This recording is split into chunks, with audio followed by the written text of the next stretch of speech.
Imagine standing on a hilltop in southeastern Turkey 12,000 years ago. The sun is rising over the Anatolian plains, and around you, massive stone pillars tower overhead. Some are 20 feet tall, weighing 16 tons each. They're arranged in perfect circles, their surfaces carved with intricate reliefs of animals, foxes, scorpions, vultures, snakes. The craftsmanship is breathtaking. And here's what makes your mind spin. Nothing like this should exist yet. Not for thousands of years. Because 12,000 years ago, humans weren't supposed to build temples. They weren't supposed to build anything permanent at all. They were hunter-gatherers, moving from place to place, living in temporary camps, following the herds. No agriculture, no pottery, no metal tools, no wheel, no written language. Just small groups of people trying to survive in a world that had recently emerged from an ice age. And yet, here stands this place. Massive, deliberate, sophisticated, Göbekli Tepe. If you're using this to fall asleep, perfect. That's exactly why I make these videos. So subscribe maybe, and tell me where you are and what time. I check the comments and it's fascinating. Tokyo at twilight, Toronto at 3 AM. All experiencing this ancient mystery together. Now here's what makes Göbekli Tepe so mind-bending. It wasn't discovered until 1994. For thousands of years it sat buried under a man-made hill in Turkey, completely hidden from the world. When archaeologists finally excavated it, they found something that shouldn't exist according to everything we thought we knew about human civilization. A monumental structure built by people who supposedly didn't have the organization, technology, or reasons to build monuments. Think about the timeline for a second. The Great Pyramid of Giza is about 4,500 years old, and we consider it one of the wonders of the ancient world. Stonehenge is roughly 5,000 years old. These are structures we marvel at, trying to understand how ancient people moved such massive stones without modern technology. Göbekli Tepe is 11,500 years old. It was already ancient when the first pyramids were built.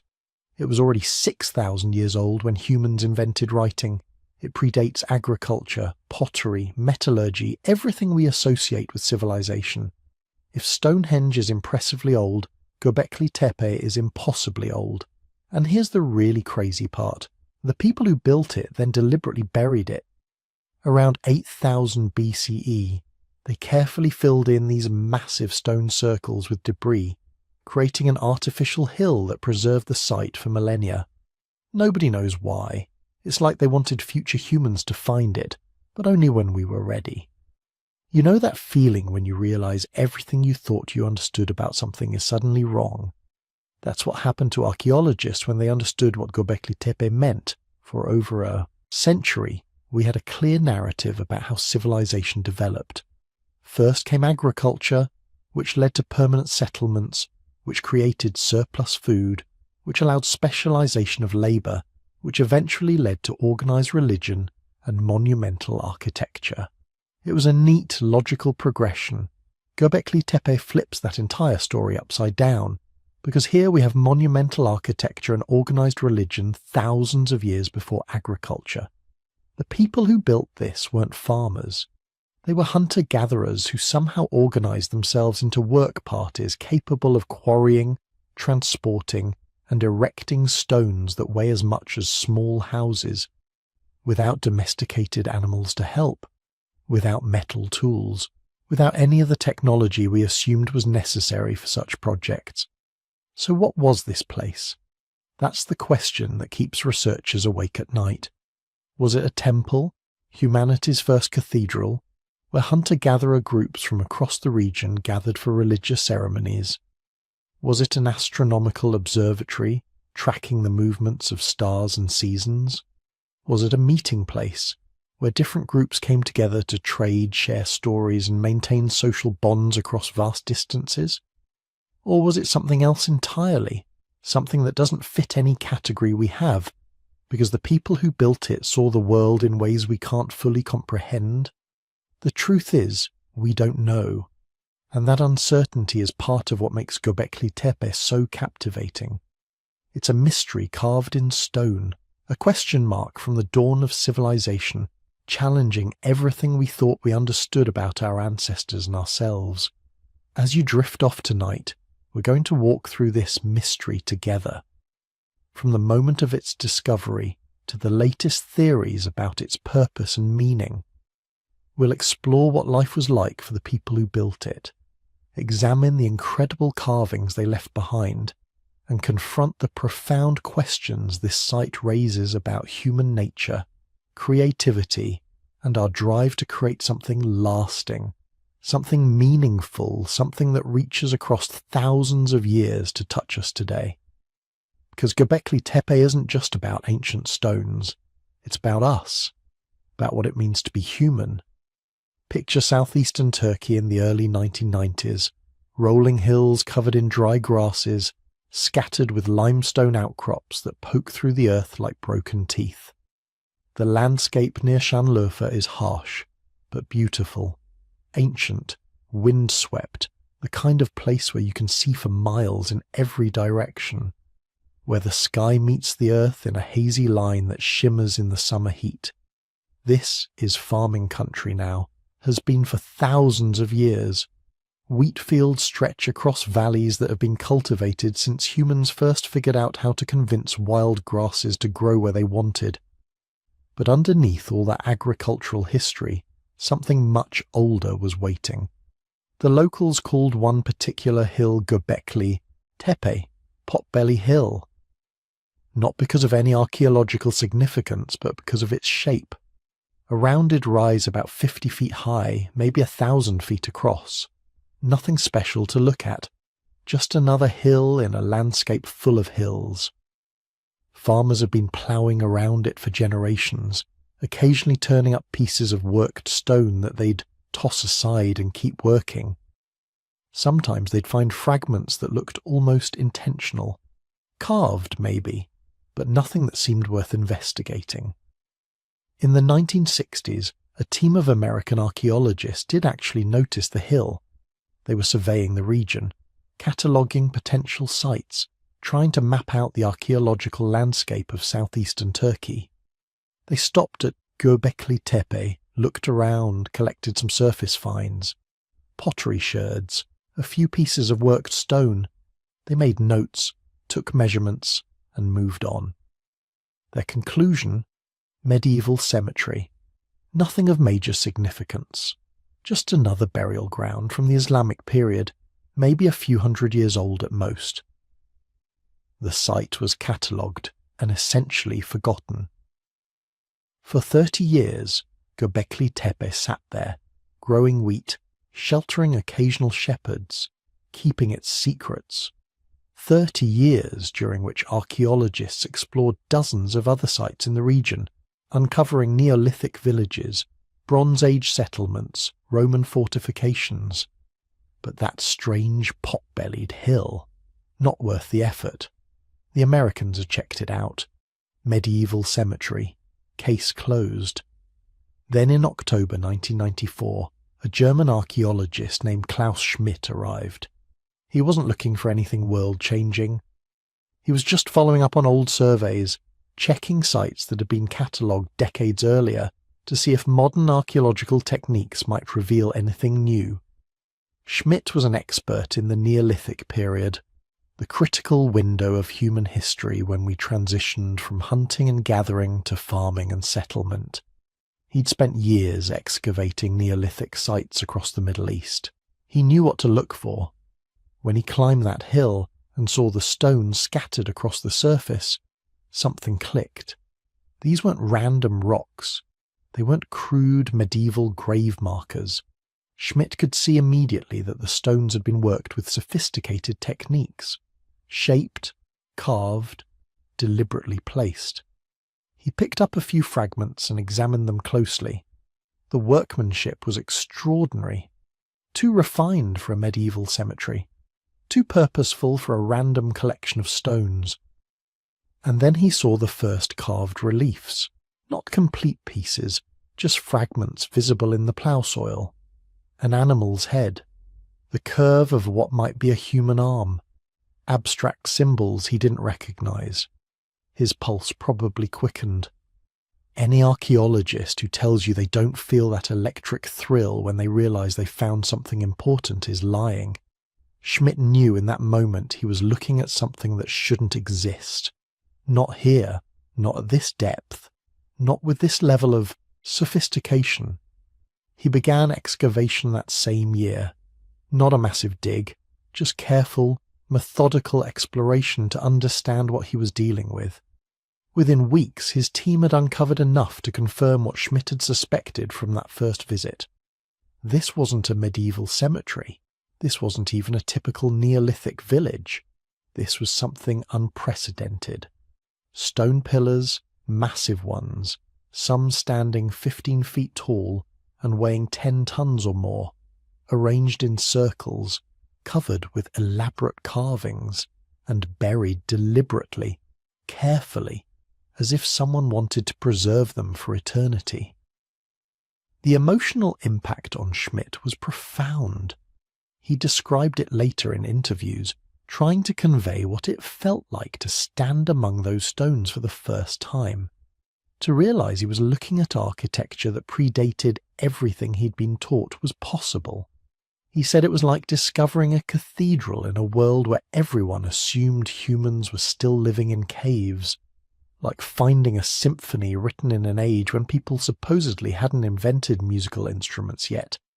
Before we go further into what Schmidt found, I want to ask you something. If you're listening to this right now, wherever you are in the world, would you leave a comment telling me where you're watching from and what time it is for you? I love knowing that these stories about our shared human past are reaching people everywhere, at all hours. Maybe you're drifting off to sleep in Tokyo. Maybe you're working a night shift in Sao Paulo. Maybe you're having breakfast in Oslo. Wherever you are, whatever time it is, thank you for being here. Schmidt spent the next 20 years of his life at Göbekli Tepe.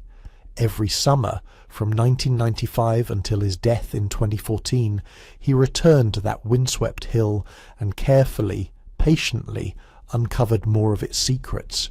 He wasn't rushing. You can't rush work like this. Every stone had to be documented, photographed, measured, every layer of soil analysed, every fragment of charcoal collected for radiocarbon dating. The work was painstaking. Summer temperatures in southeastern Turkey can hit 110 degrees Fahrenheit. The site had no shade, no natural water source. Everything had to be brought in. Every tool, every piece of equipment, every drop of water for the crew. The stones themselves were massive, requiring specialised equipment just to expose them without damage.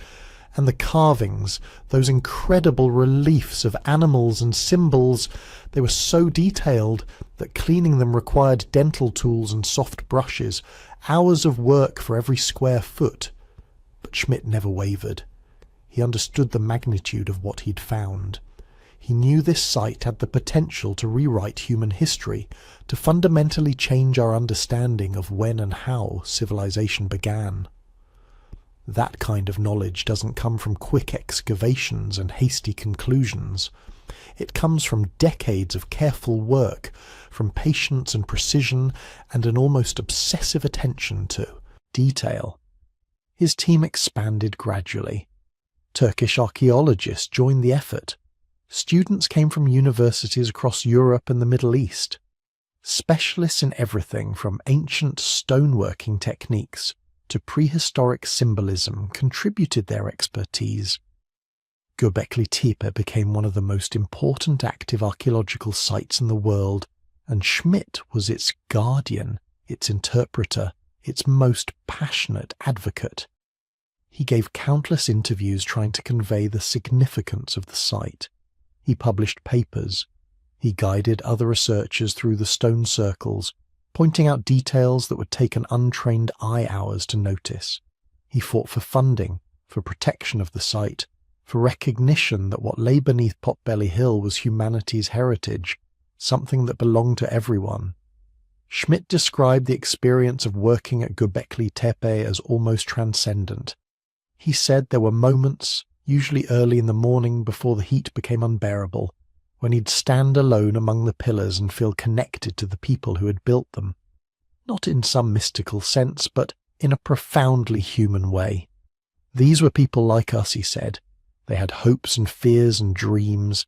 They created something beautiful because they wanted to, because they needed to, because something in their culture demanded monumental expression.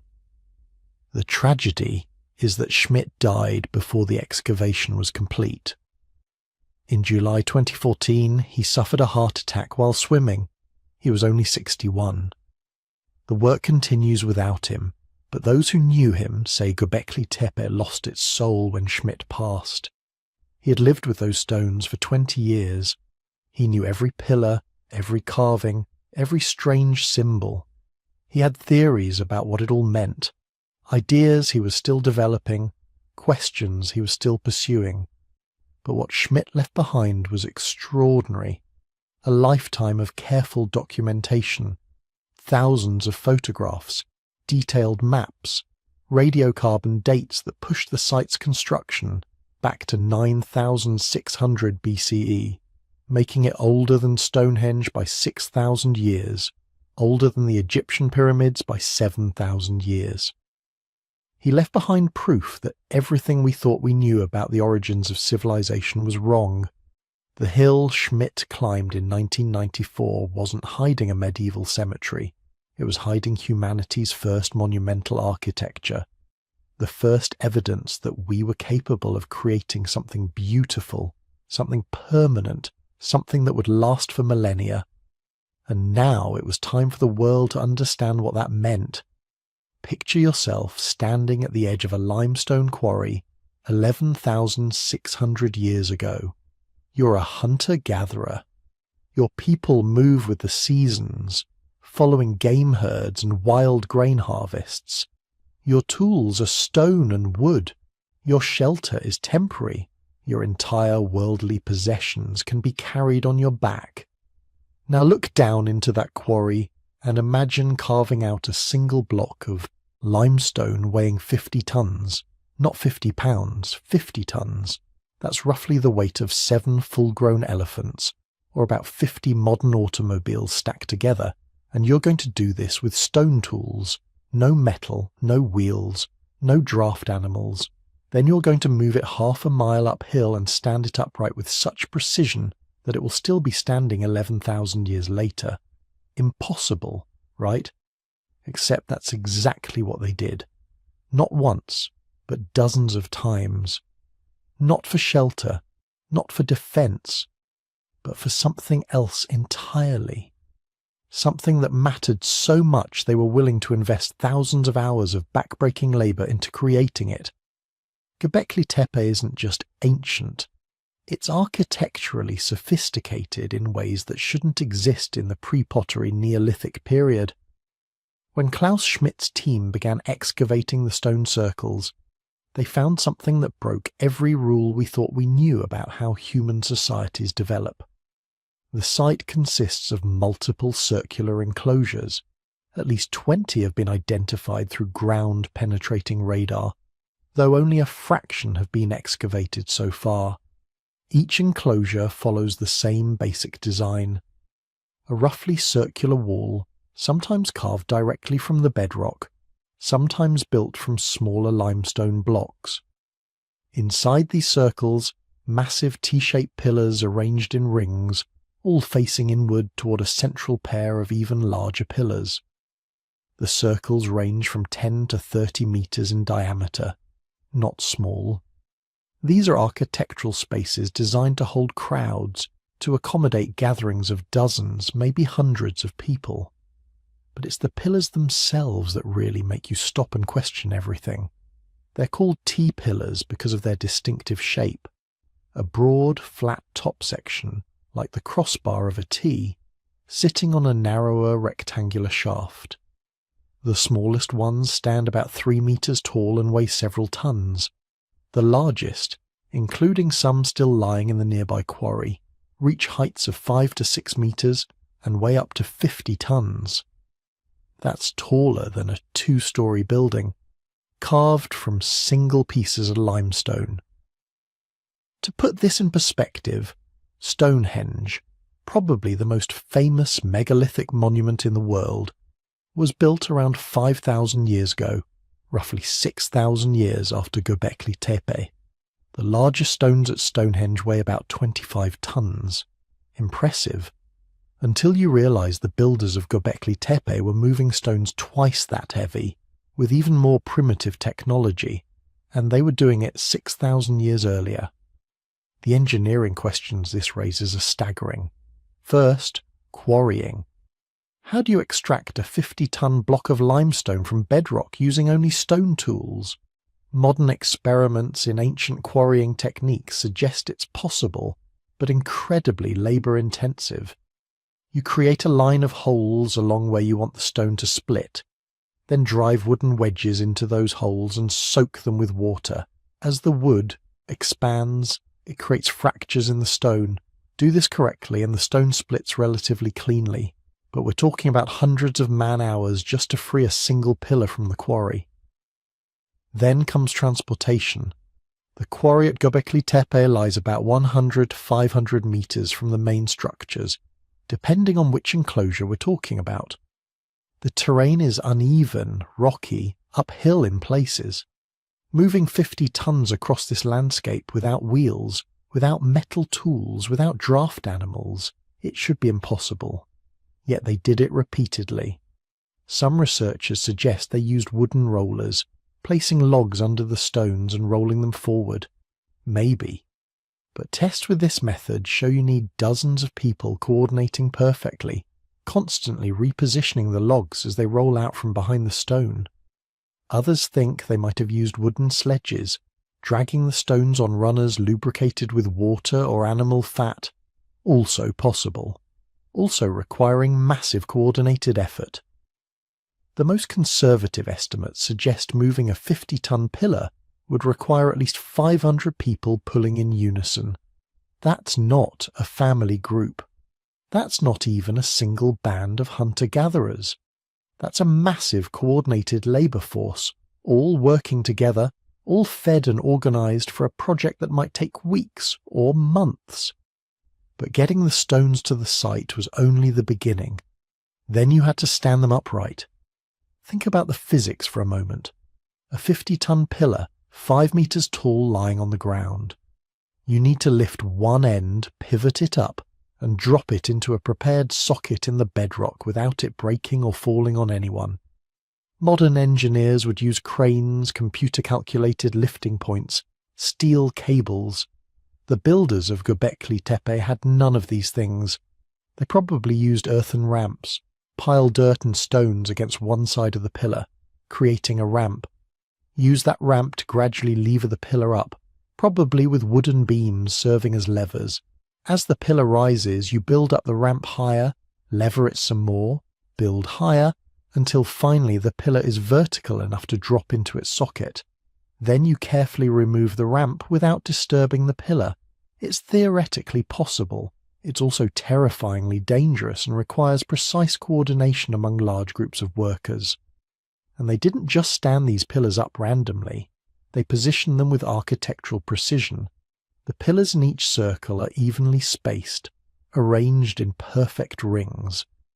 The central pillar pairs are positioned exactly in the centre of each enclosure, facing each other. This required planning.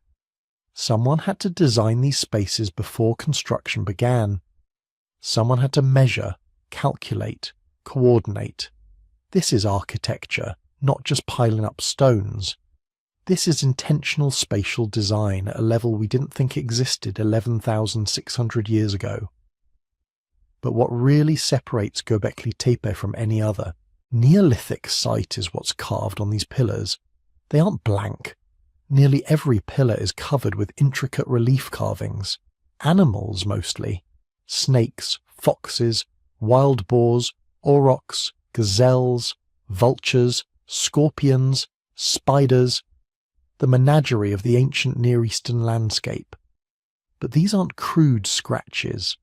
These are sophisticated three-dimensional reliefs, carved deeply into the limestone, showing anatomical detail, motion, life. Some animals appear to be stalking, others are shown in aggressive postures, some seem to be interacting with each other. The foxes are particularly common, nobody knows why. They appear on multiple pillars across different enclosures, sometimes in groups, always rendered with careful attention to detail. The vultures are disturbing, massive birds with outstretched wings, carved so they seem to leap off the stone. In several cases, the vultures appear to be carrying human heads. This imagery would show up later in nearby Neolithic settlements where bodies were deliberately exposed to vultures as part of funerary practices. Was Göbekli Tepe connected to death rituals? Maybe. The evidence is suggestive but not conclusive. Then there are the abstract symbols, H-shapes, C-shapes, circles, crescents, arrangements of lines and dots that might be counting systems or might be purely decorative. We don't know. They don't match any later writing systems. They might be proto-writing, the earliest human attempts to record information symbolically. Or they might be religious symbols whose meanings died with the people who carved them. Some researchers think they might be astronomical. Several of the symbol arrangements could represent constellations as they would have appeared in the night sky 11,600 years ago. Others think they're calendrical, marking seasonal cycles important for hunting or gathering. Without more context, we're left guessing. But the most intriguing carvings are on the central pillars themselves. These largest pillars, the ones standing in the centre of each enclosure, they have something the others don't. Anthropomorphic features. Not faces exactly, but suggestions of human form. Arms carved in relief on the sides of the pillars, bent at the elbows, hands positioned at the front. Belts carved around the narrow shaft of the T, sometimes with foxtails hanging from them, sometimes with other objects that might be tools or weapons. In one enclosure, one of the central pillars has what appears to be a loincloth carved below the belt. These pillars were meant to represent something human, or at least humanoid. They stand taller than the surrounding pillars, positioned centrally, facing each other like sentinels, or perhaps like ceremonial participants frozen in stone. Some researchers interpret these central pillars as representing ancestors or deities. Others think they might represent the participants in whatever rituals took place in these enclosures, permanent stone witnesses to temporary human gatherings. A few have suggested they represent a creation myth, two primordial beings from whom all else descended. We don't know, but the intentionality is clear. These weren't just pillars. They were meant to be seen as presences, entities with humanoid form presiding over whatever happened in these stone circles. The whole complex at Göbekli Tepe covers an area of about 9 hectares, though most of it remains unexcavated. The enclosures that have been revealed were built in stages over roughly 1,500 years, layer after layer of construction, each generation adding new enclosures or modifying existing ones. Then, around 10,000 years ago, they deliberately buried everything, filled in the enclosures with rubble and dirt, covering the pillars completely. Not destruction, preservation, as if they wanted to seal these structures away, protect them, or perhaps conclude whatever purpose they had served. This deliberate burial is why Göbekli Tepe survived. The buried stone circles became a hill, covered with soil, protected from erosion and human interference for 10,000 years, until Klaus Schmidt arrived with ground-penetrating radar and began asking questions. What drove people to create this? That's the question that haunts everyone who studies Göbekli Tepe. These weren't desperate people building survival shelters. This was monumental architecture, created for symbolic or ritual purposes at a time when humans were still living in temporary camps, still following wild herds, still gathering wild plants. They invested thousands of hours of labour, coordinated hundreds of workers, solved engineering problems that wouldn't be tackled again for thousands of years, all for something intangible, something that mattered more than comfort or convenience, something that was worth the impossible effort of moving 50-ton stones and carving entire landscapes into religious or ceremonial space. We stand at Göbekli Tepe today, and we're forced to confront an uncomfortable truth. These people, 11,600 years ago, weren't primitive. They were sophisticated, organized, capable of abstract thought and monumental ambition. They were building the impossible long before anyone thought such things were possible. And whatever they were building it for, it mattered enough to change everything that came after. Before we can understand why Göbekli Tepe is so revolutionary, we need to understand the world it emerged from, because the people who carved those massive stone pillars and erected those impossible circles weren't working with a blank slate. They were the product of thousands of years of human development, survivors of climate catastrophes that would have destroyed lesser species, inheritors of knowledge systems we're only beginning to appreciate. So let's go back to around 14,500 years ago, to the end of the last ice age. The great glaciers that had covered much of the northern hemisphere for tens of thousands of years were finally retreating. Sea levels were rising, and across the Middle East, in a region we now call the Fertile Crescent, something remarkable was happening. The world was coming alive. For millennia, this region had been cold, dry, relatively barren. But as the ice sheets melted and global temperatures rose, rainfall patterns shifted. Springs that had been dry for thousands of years began flowing again. Rivers that had dwindled to seasonal streams became permanent waterways, and most importantly, the grasslands exploded. Within just a few generations, the landscape transformed from sparse scrubland into something approaching paradise. Oak forests spread across the hills. Wild wheat and barley covered the valley floors in golden waves. Herds of gazelle, wild cattle, and wild horses migrated through in numbers that must have seemed endless. The skies filled with migrating waterfowl. The rivers teemed with fish. This wasn't just improvement.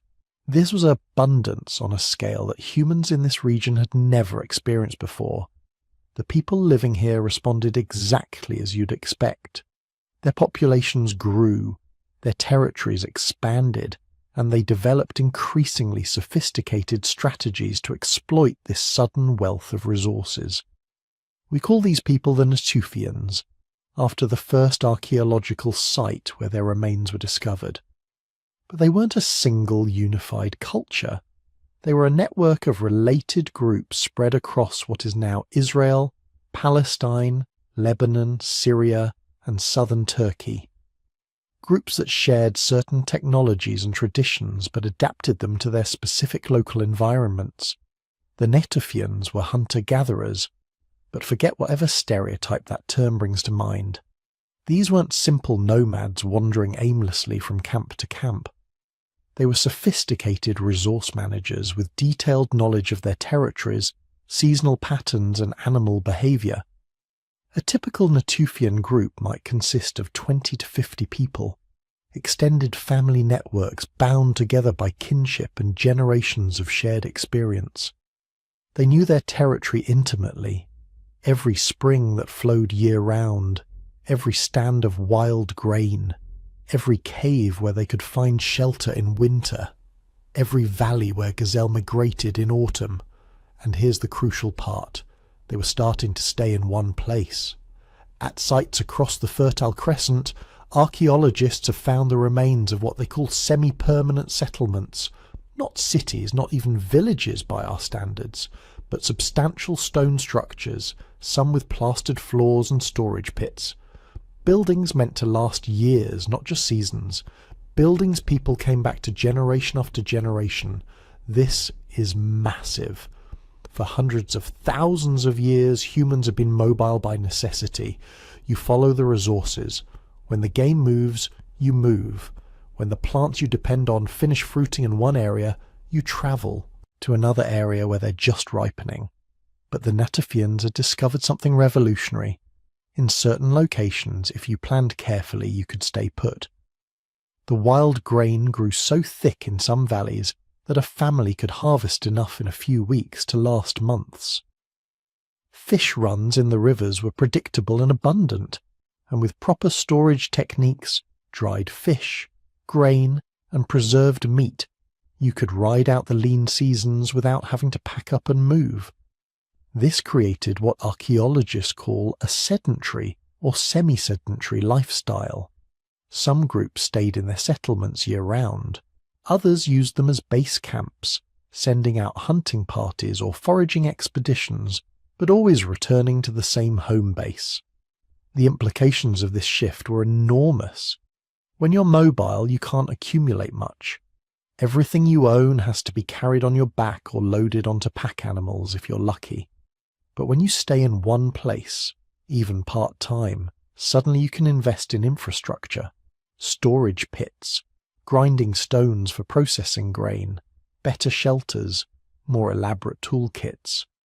The Natufians took full advantage. Their stone tools show a level of sophistication that would have astonished earlier humans. They created tiny, precisely shaped microliths, small blades that could be set into wooden or bone handles to create composite tools. A single curved piece of wood inset with dozens of microliths became a sickle for harvesting grain. A wooden shaft with microliths along one edge became a saw. Another arrangement created a drill. This is modular technology. Instead of making a new tool for every task, you create a system where the same components can be reconfigured for different purposes. It's the kind of abstract thinking that requires serious cognitive sophistication. They were also developing food processing technologies that would have seemed like pure magic to earlier humans. They learned to leach toxins from acorns, making them edible. They figured out how to process wild grains, removing husks and grinding the seeds into flour. They developed drying and smoking techniques that could preserve meat and fish for months. But perhaps their most impressive achievement was social. Because here's the thing about staying in one place. It creates problems that mobile groups don't face. When you're nomadic, conflict is easy to avoid. Another group giving you trouble? Just move. Resources getting scarce? Find new territory. But when you're semi-sedentary, when you've invested time and energy into building structures and stockpiling food, you can't just leave. You have to figure out how to manage relationships with neighboring groups. The Natufians developed elaborate social networks to handle this. Trade systems that moved obsidian from Anatolian volcanoes hundreds of miles to settlements in the Levant. Shell beads from the Mediterranean appearing in sites far inland. Shared artistic traditions suggesting regular communication between distant groups. And they developed ritual. Elaborate burial practices that suggest belief systems we can only guess at. Bodies positioned carefully, sometimes with grave goods, sometimes with decorative shell beads, sometimes with both. At some sites they removed skulls from the dead and plastered them, creating what might have been ancestor portraits. This is religious thinking, or something very close to it. The belief that death isn't the end, that the dead remain connected to the living in some way that matters enough to justify time and effort in ritual. But then, around 12,900 years ago, disaster struck. The Younger Dryas. A sudden, catastrophic return to near Ice Age conditions that lasted over 1,000 years. Nobody's entirely sure what caused it. The most likely explanation involves melting glaciers disrupting ocean currents. But the effect was unmistakable. Within a few decades, temperatures plummeted. Rainfall decreased dramatically. The forests retreated. The grasslands withered. The abundance that had supported the Natufian expansion simply vanished. Population crashed. Sites that had been occupied year-round were abandoned. The archaeological record shows a dramatic decrease in settlement size and complexity. The Natufians survived, but barely. They returned to more mobile lifestyles, spreading out across larger territories as resource density decreased. For over 1,000 years they endured, passed down stories of the better times before the cold returned, maintained their technologies and social networks even as populations dwindled, and then, around 11,600 years ago, as suddenly as it had arrived, the Younger Dryas ended. The warmth returned, the rains returned, and within just a few generations the Fertile Crescent bloomed again into that impossible abundance. But the people who emerged from the Younger Dryas weren't the same as those who had entered it. 1,000 years of survival under extreme conditions had refined them, taught them hard lessons about resource management and social cooperation. They had knowledge systems their ancestors would have envied, technologies developed during the crisis, and most importantly, they had cultural memory. They remembered the time before the cold, remembered the semi-permanent settlements, the successful harvest strategies, the trade networks, and they knew something their ancestors hadn't. They knew this abundance was precious, knew it could vanish again, knew they needed to do something to ensure it lasted. This is the world that produced Göbekli Tepe, not simple hunter-gatherers stumbling around in the wilderness, but sophisticated peoples with complex social structures, elaborate knowledge systems, and the cognitive capacity to conceive of massive building projects. They had the skills to work stone with precision. They had the social organization to coordinate labor across multiple groups. They had the surplus resources to support workers who weren't directly involved in food production. And they had something else, something we can only guess at from the archaeological evidence. A belief system powerful enough to motivate hundreds or thousands of people to invest decades of labor into creating something that served no obvious practical purpose. They were ready to build something that would last 10,000 years, something that would force us to completely reconsider what pre-agricultural societies were capable of. They were ready to build Göbekli Tepe. But here's where Göbekli Tepe stops being just impressive architecture and becomes something genuinely strange, something that makes archaeologists argue at conferences and lose sleep over interpretations. The carvings, hundreds of them, animals emerging from stone like they're caught mid-transformation, creatures frozen in positions that suggest movement, aggression, watchfulness. And the more you look at them, the more questions multiply faster than answers. Start with the obvious. These people carved everything. Foxes snarling with teeth bared, lions mid-stride, muscles defined with incredible anatomical precision. Snakes coiling across stone surfaces in patterns that follow the natural contours of the pillars. Scorpions with tails raised to strike. Wild boars with their distinctive shoulder humps. Gazelles leaping. Cranes standing. Vultures with wings spread wide like they're descending on prey. The technical skill is startling. These aren't stick figures scratched into rock by someone killing time. These are sophisticated three-dimensional reliefs. The artisans understood perspective, anatomy, movement. They knew these animals intimately. How a fox's ears tilt when it's hunting. How a lion's shoulder blades shift when it walks. How a vulture's wing feathers layer and overlap. But here's what keeps researchers awake. These weren't just decorative choices. This wasn't ancient wallpaper. Every single animal carved at Göbekli Tepe was dangerous. Predators, venomous creatures, animals that could kill you. There are no sheep, no deer, no rabbits, nothing gentle, nothing harmless, nothing domesticated. That last part is crucial. Remember, conventional archaeological thinking said agriculture came first, then monuments. Domesticate plants and animals, create food surplus, build permanent settlements, then, maybe generations later, start building fancy structures. But Göbekli Tepe's carvings show exclusively wild animals, not a single cow, not one goat.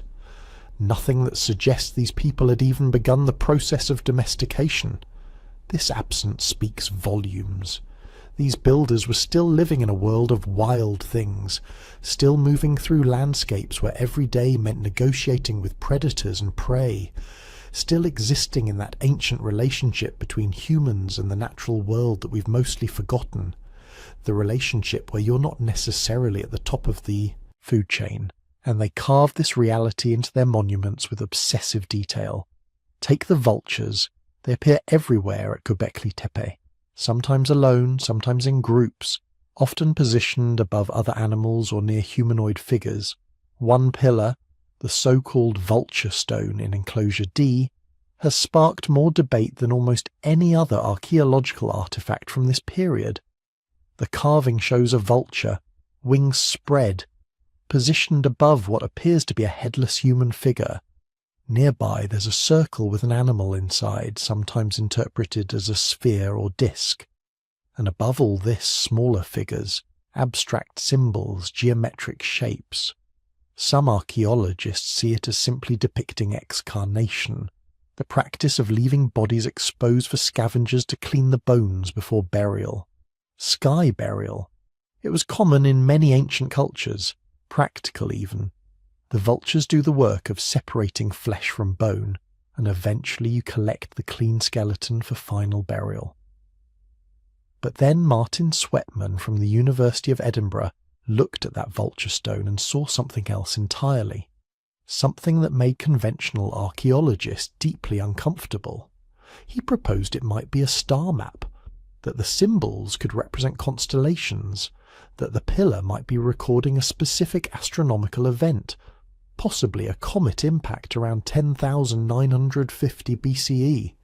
The timing would be perfect. That's exactly when the Younger Dryas cooling period began. 1,000 years of climate reversal that interrupted the warming trend after the last ice age. Some researchers think it was triggered by a comet airburst or impact, and Sweatman thinks Göbekli Tepe's builders might have witnessed it and carved the memory into stone. Now, most archaeologists think this is reaching too far, reading too much into abstract symbols that probably meant something completely different to their creators. But here's what's uncomfortable. The builders clearly understood the sky. The enclosures align with celestial features. The pillars track astronomical positions. These people were watching the heavens systematically, so maybe it's not crazy to think they were also recording what they saw up there. The other carvings don't make things any clearer. Snakes appear constantly, often coiling around pillars or positioned near other predators. In many ancient cultures, snakes represented transformation, death, rebirth. The way they shed their skin made them symbols of renewal. But these people weren't part of those later cultures.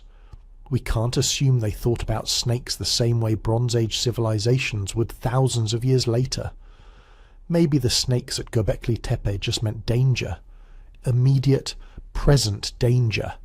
Step wrong in the grasslands and you're bitten. Simple as that. The scorpions pose similar problems. They're carved with remarkable accuracy, tails curved in exactly the striking position real scorpions use. But what did they symbolize? Threat. A clan totem. A season when scorpions emerge from winter hiding? We're guessing. Educated guessing based on comparative anthropology, but still guessing. Then there are the humanoid figures carved directly into the pillars themselves, not separate reliefs, but integral to the T-shaped stones. Abstract human forms, no faces, just the suggestion of bodies. And here's what's strange. Their arms are carved along their sides, hands meeting at their bellies or groins. Some researchers see shamanic imagery. Figures in trance states, hands positioned in ritual gestures. Others see ancestor representations, stylized humans meant to embody entire lineages or clans. The pillars themselves might represent people, transformed into stone, watching over the enclosures forever. But look closer at those hands. They're not just touching their bellies. On some pillars the hands hold objects, or wear what look like bracelets. These aren't generic human shapes. They're individuals with specific attributes, specific identities. The builders were marking distinctions, recording differences between figures. This suggests something sophisticated about their social organization. They recognized individual identity. They had reasons to distinguish between different pillars, different representations. Maybe these T-pillars represented specific ancestors. Maybe they stood for clans or lineages. Maybe they were territorial markers, claiming the space for particular groups. Or maybe they were something else entirely. Maybe they were meant to be the gods themselves, standing eternal watch over the ceremonies conducted in their shadows. The H symbols scattered across various pillars add another layer of mystery. Simple geometric shapes, just an H, sometimes rotated, sometimes repeated in patterns. They appear on multiple pillars, sometimes near animals, sometimes alone. Archaeologists have proposed dozens of interpretations, tally marks counting something, though what exactly remains unclear. Clan symbols marking which group contributed to a pillar's construction. Abstract representations of concepts we can't even guess at. The problem is they're too simple to decode without context. An H could mean anything or nothing. It could be the ancient equivalent of a mason's mark, just a signature saying, "Ugh, made this." Then there are the handbags, or at least that's what they look like. Carved objects held by some of the humanoid figures, rectangular shapes with handles. They appear in similar form at other ancient sites across the Middle East, which suggests they meant something consistent across cultures. But what? Some researchers think they represent buckets for ritual purposes. Others see them as symbolic objects, representations of concepts rather than actual containers. A few bold interpreters suggest they might be knowledge containers, symbolic representations of wisdom or information being passed down. The geometric patterns are equally cryptic. Circles, lines, zigzags, crosshatches. Some form obvious patterns, others seem random, almost like doodling. But nothing at Göbekli Tepe seems accidental. The level of planning evident in the architecture suggests every carving was intentional. So maybe these abstract symbols encoded information. Maybe they were proto-writing, a way of recording concepts before true writing emerged. Maybe they marked sacred meanings that required years of training to interpret. Or maybe they were simply decorative, patterns that looked right to eyes that saw the world very differently than we do. The animal imagery, though, that keeps coming back. Because whatever else these carvings meant, they clearly represented a specific world view, a way of understanding humanity's place in nature. These weren't pastoral images. There's nothing peaceful about Göbekli Tepe's animal kingdom. Everything carved into these pillars could kill you. Everything demanded respect, caution, skill. The builders surrounded themselves with predators and venomous creatures. They built their gathering place as a stone zoo of dangers. This might reflect totemic beliefs. Many hunter-gatherer societies organized themselves around animal totems, claiming descent from or spiritual connection to specific creatures. The fox clan, the scorpion people, the vulture lineage.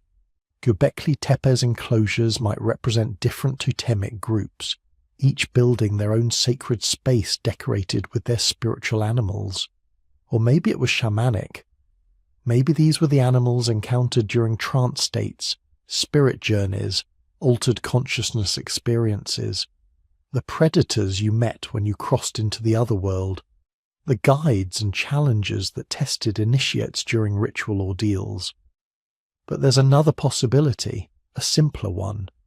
Maybe these carvings were memory, a way of preserving knowledge about the animals that shared their world. teaching tools carved in stone, showing the next generation what foxes look like when they hunt, how scorpions position their tails before striking, which vultures descend on the dead.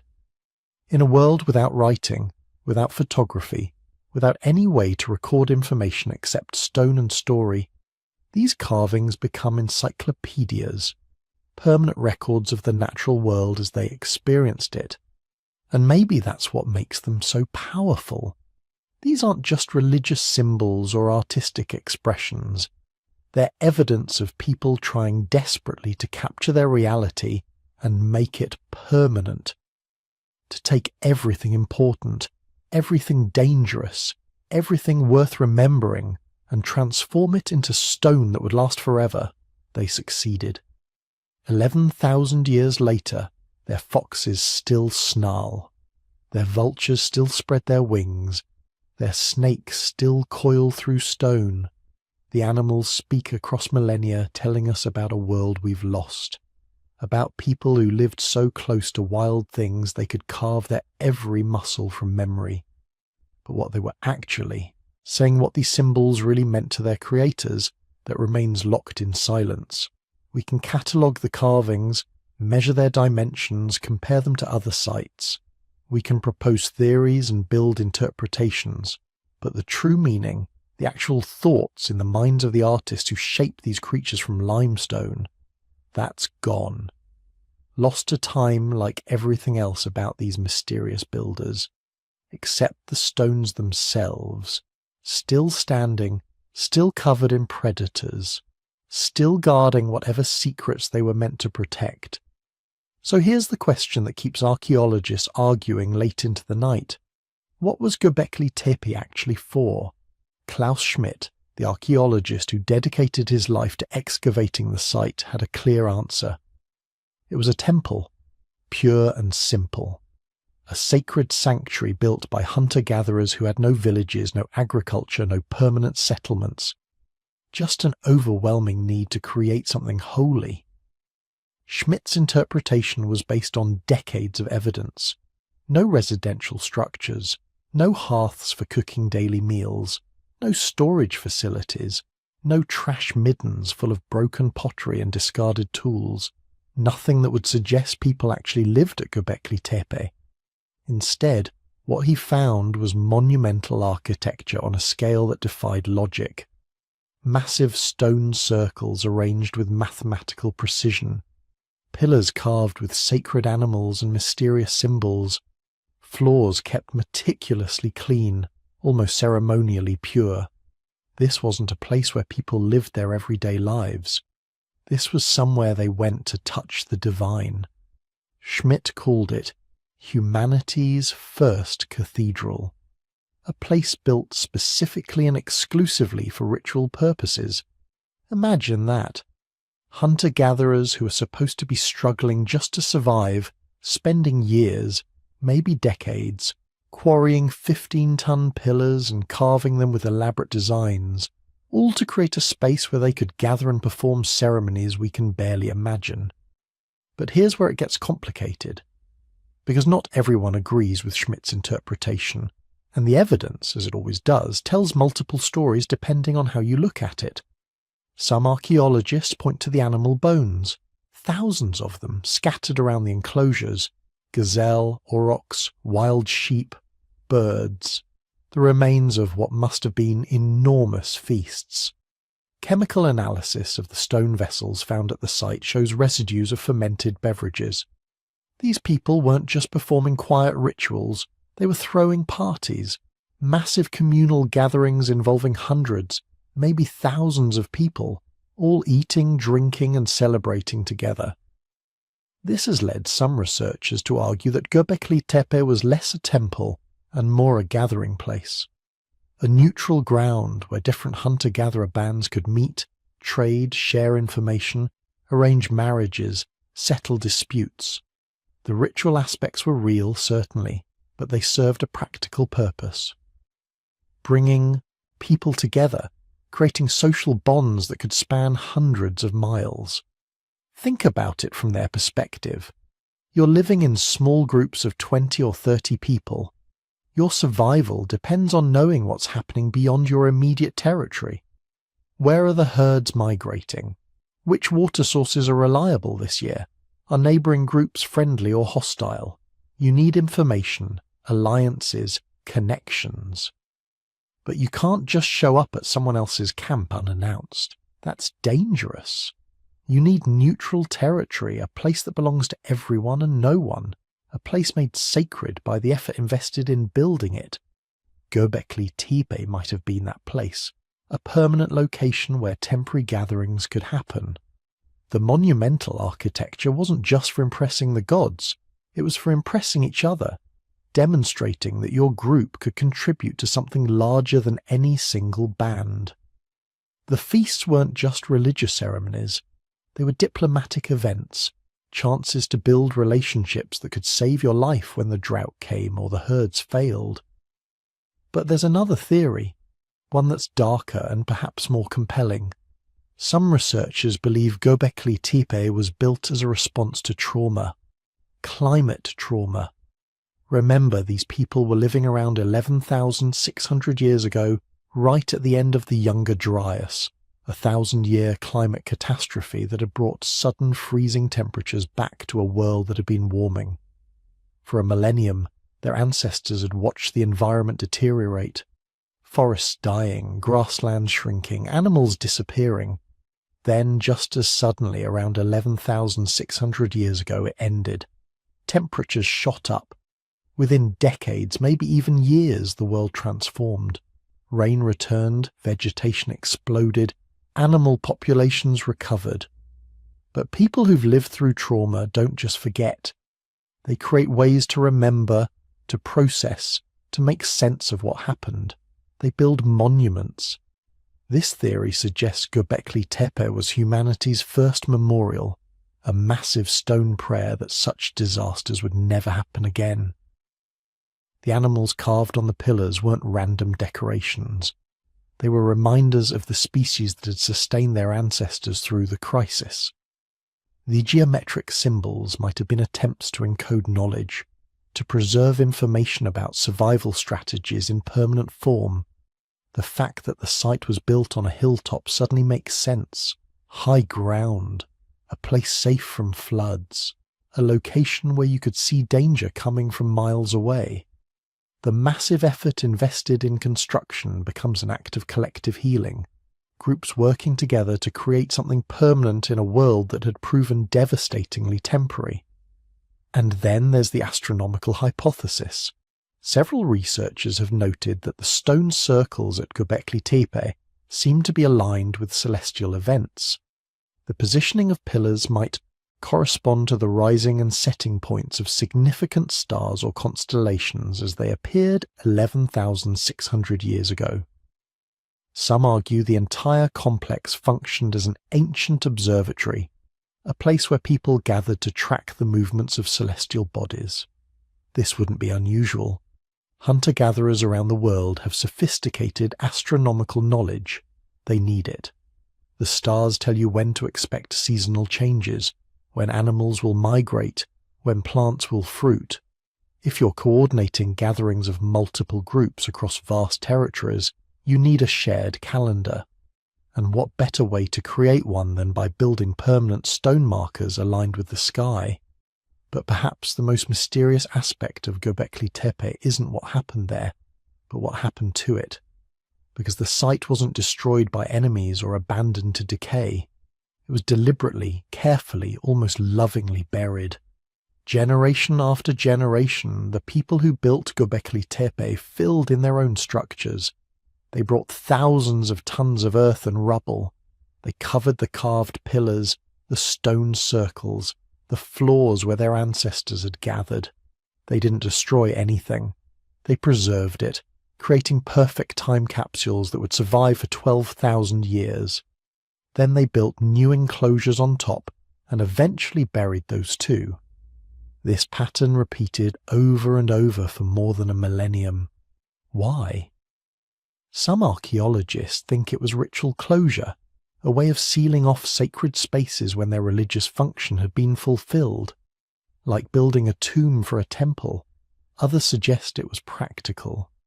As the society evolved and new groups rose to prominence, they needed to establish their own sacred spaces, not just inherit their ancestors' shrines. But there's another possibility, one that's both more mundane and more profound. Maybe they were covering the old circles because they were building villages, because they were transitioning from mobile hunter-gatherers to settled farmers, because the world that had created Göbekli Tepe was ending, replaced by something new.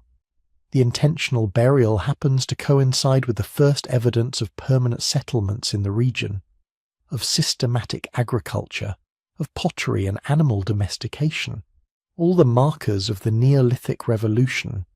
It's as if once people started living in one place, they no longer needed this massive gathering site. The old ways were literally being buried by the new. And maybe that's what Göbekli Tepe really was. Not a temple or an observatory or a meeting place, not any single thing, but all of these at once. A site that evolved over centuries, serving different purposes at different times for different groups. A place that was sacred and practical, religious and social, public and mysterious. Because here's what the evidence really shows.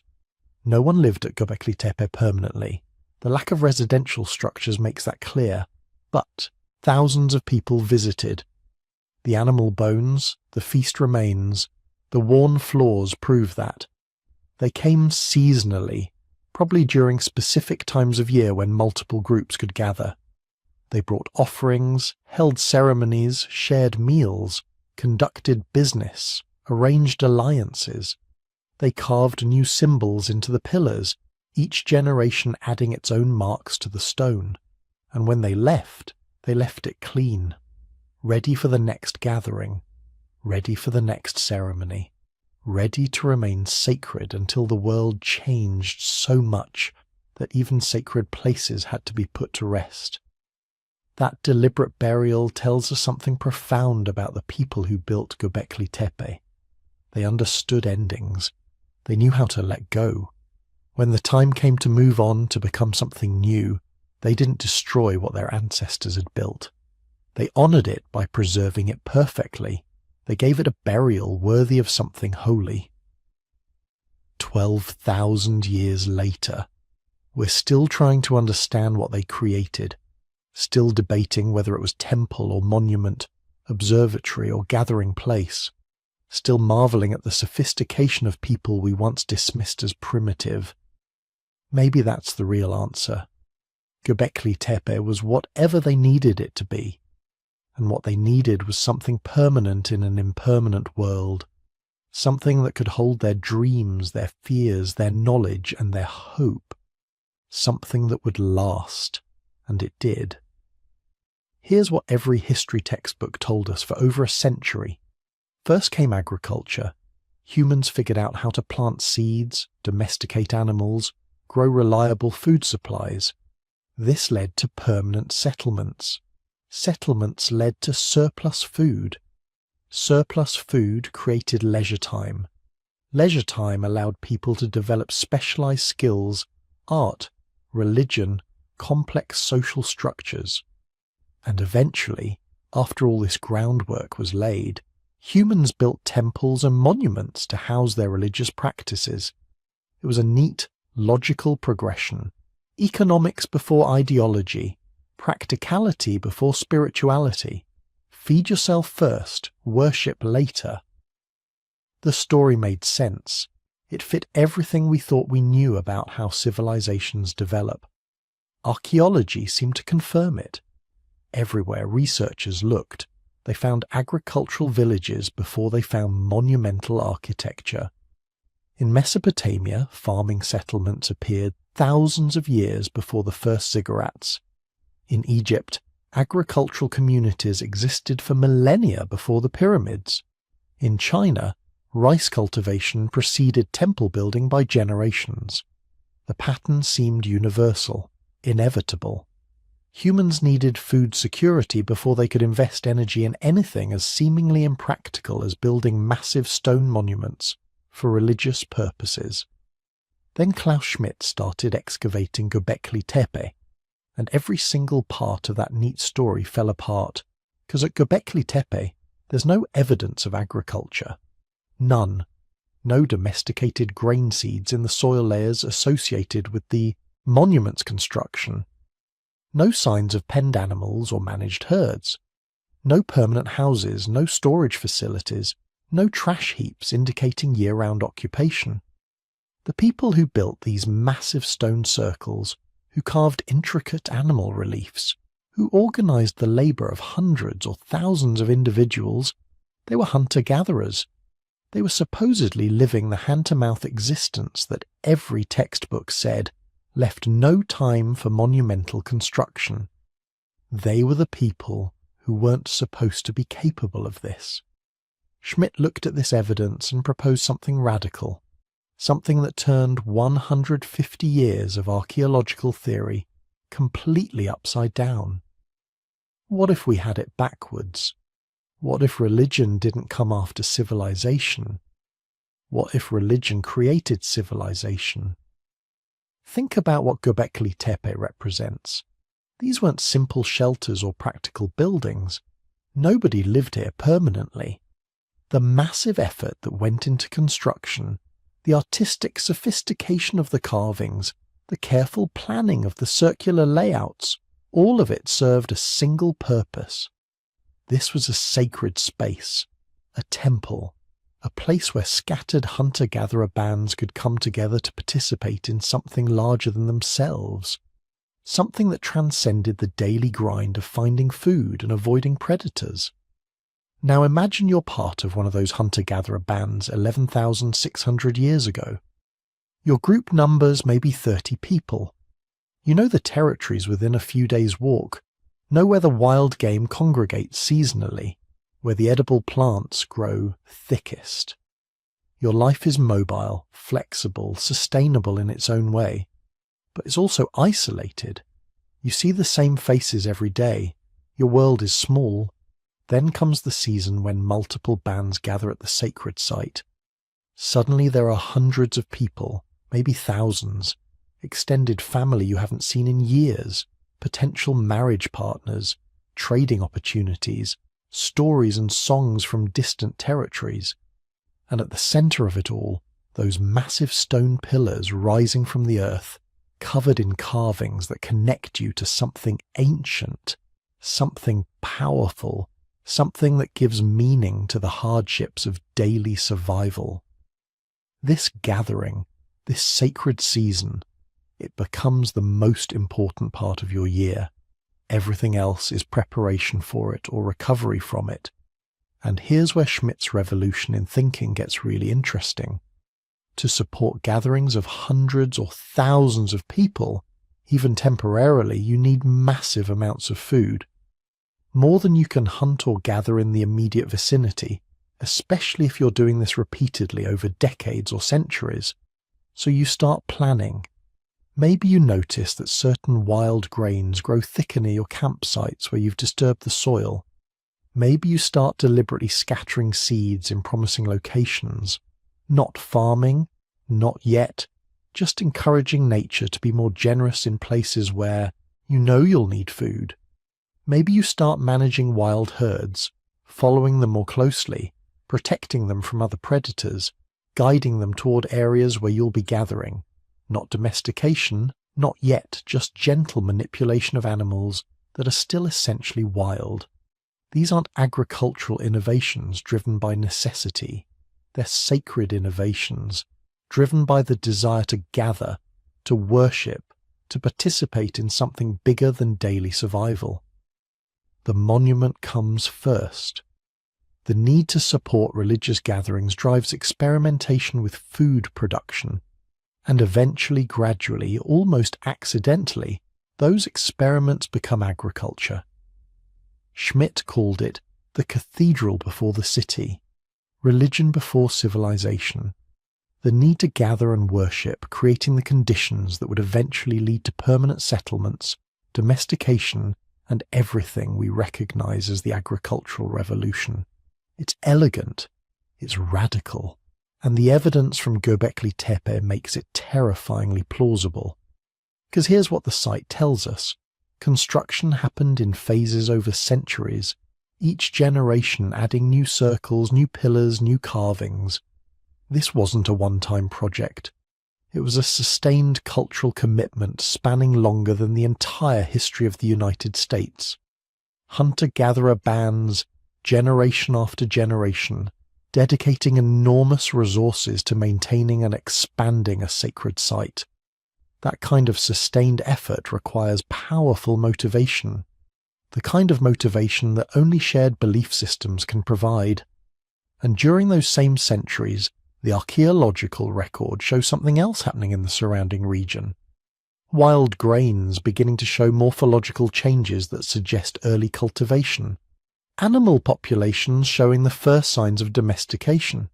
Small seasonal camps becoming slightly more permanent. The gradual, almost imperceptible shift from mobile hunter-gatherers to settled farmers. The traditional theory says those agricultural changes happened first, creating the surplus that allowed temple construction. Schmidt's theory says the temple created the need that drove agricultural experimentation. One interpretation makes humans rational economic actors who built temples after securing their food supply. The other makes humans spiritual beings who secured their food supply in order to build temples. Which version is right?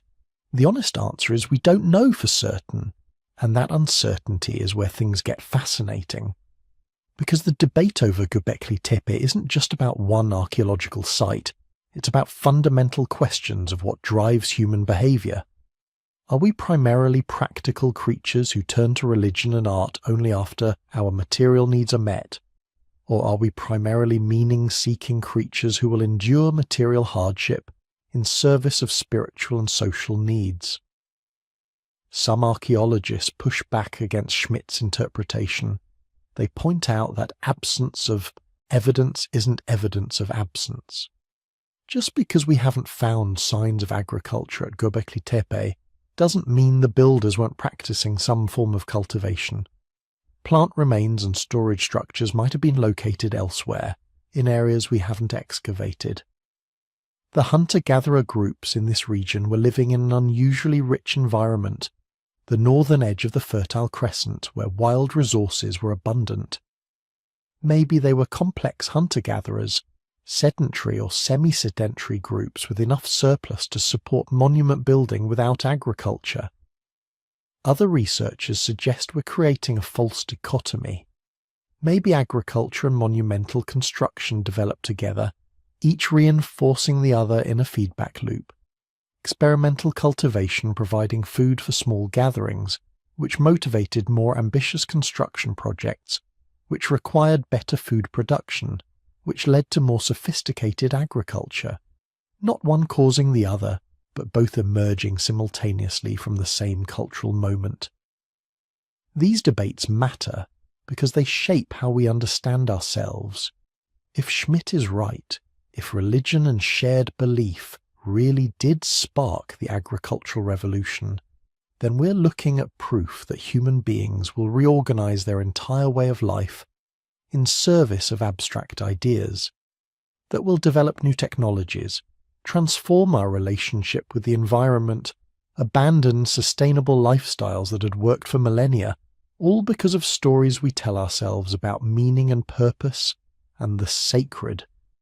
That's either inspiring or terrifying, depending on your perspective. It means shared belief systems can motivate almost unlimited cooperation and innovation. It also means we're capable of pursuing collective goals even when they might not be in our long-term interest. Agriculture wasn't necessarily an improvement over hunter-gatherer life. Early farmers were less healthy, worked harder, had less diverse diets. But if the drive to gather at sacred sites pushed us toward agriculture, we did it anyway. What Göbekli Tepe teaches us, regardless of which specific interpretation proves correct, is that our ancestors 11,600 years ago were far more sophisticated than we imagined. They were capable of abstract thinking, long-term planning, coordinated action on a massive scale. They could envision something that didn't exist and then bring it into being through sustained collective effort. They understood symbolism, ritual, the power of sacred space to bind communities together across distance and time. They were, in other words, fully human in every sense that matters. Not primitive people taking their first stumbling steps towards civilization, but conscious beings grappling with the same fundamental questions we face today. What makes life meaningful? How do we create connection in a vast world? What legacy will we leave for those who come after? The stones at Göbekli Tepe are their answer, and the fact that those answers still move us, still generate wonder and debate 11,600 years later, suggests they got something profoundly right about what it means to be human. For all the stone, for all the dust, for all the careful measurements and laser scans and radiocarbon dates, Göbekli Tepe is still mostly a ghost. When you see those famous images in documentaries or online, it feels complete. A ring of pillars, carvings in sharp afternoon light, archaeologists brushing dirt from ancient stone.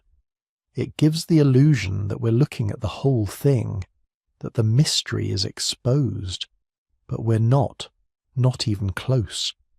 By the most generous estimates, only about 5% of Göbekli Tepe has actually been excavated. 5%. 1/20th of the site. Imagine trying to understand a whole book from a single torn page, or trying to know a city from one street corner. That's the scale we're dealing with here. The rest is still there, under the hill. Thousands of years of backfill and sediment, carefully packed by ancient hands and slowly compressed by time.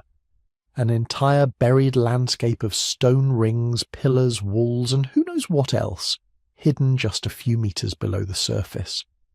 And this raises a question that quietly haunts every conversation about Göbekli Tepe. What are we not seeing yet? Archaeologists suspect that what has been uncovered so far, the iconic enclosure D with its towering central T-pillars, the neighbouring circles with their crowds of animals in stone, may not be the oldest parts of the site.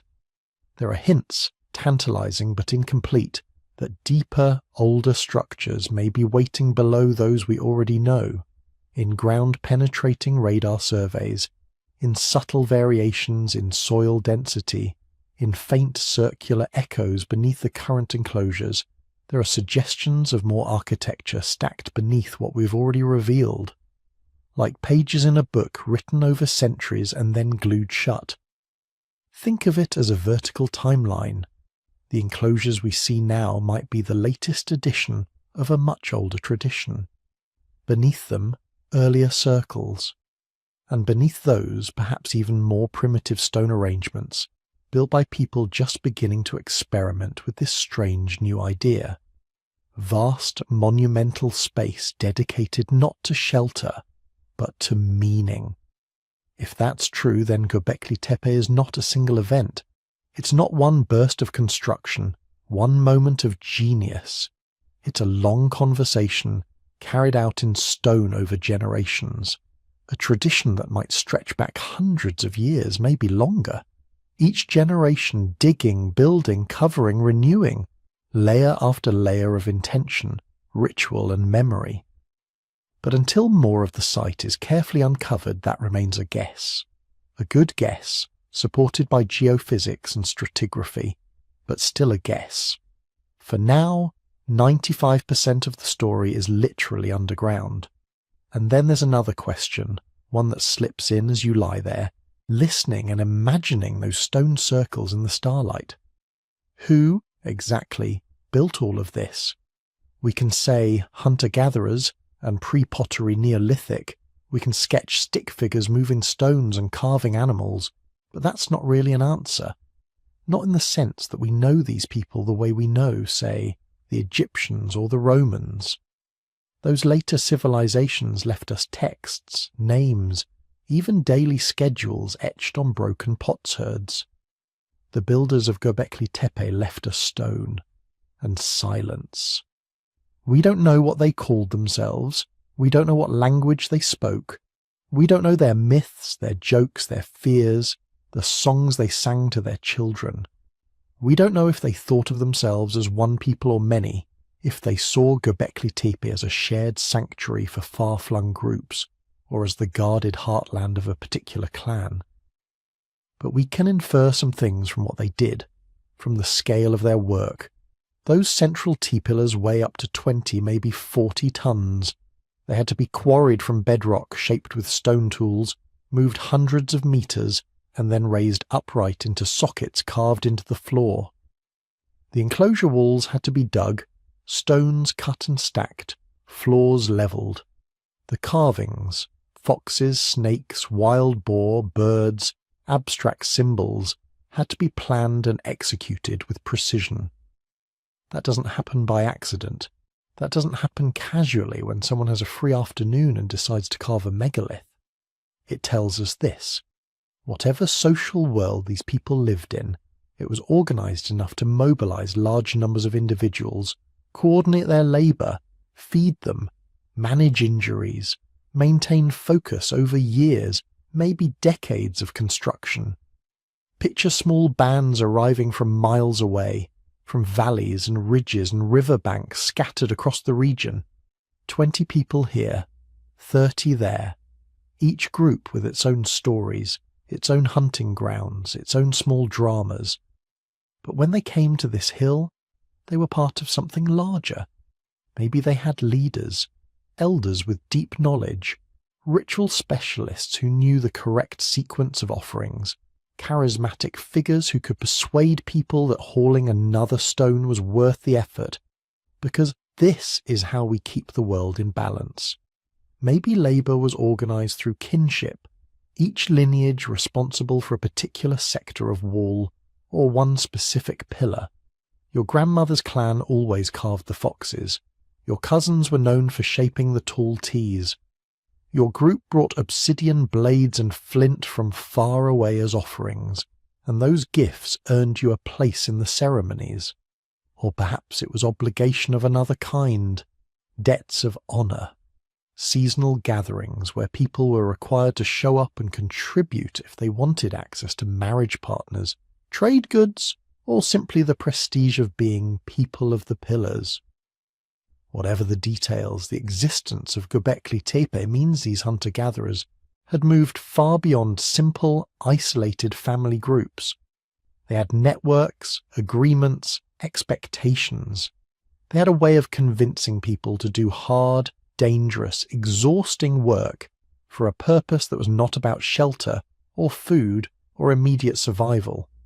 A purpose that was symbolic, spiritual, maybe even cosmic. And yet, the more we look, the more another question rises. If Göbekli Tepe was so important, if so much effort was poured into it, why was it buried? Sometime around 8000 BCE, long before the pyramids, long before Stonehenge, the people who used Göbekli Tepe began to dismantle their own creation. Not dramatically, not all at once, slowly, systematically. They filled in the enclosures with rubble, broken stone, animal bones, soil. They intentionally packed the spaces between the pillars. The great rings that had once stood open to the sky became sealed, choked, entombed. This wasn't abandonment in the casual sense. This wasn't a village slowly emptying as people drifted away. This was a project, a decision, a closure. Why?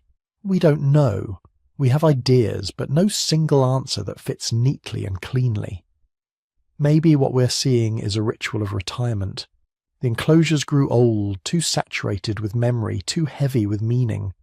Newer circles could be built nearby, while the older ones were carefully put to sleep, buried in a way that preserved them, protected them, made them part of the underworld. Maybe belief systems changed.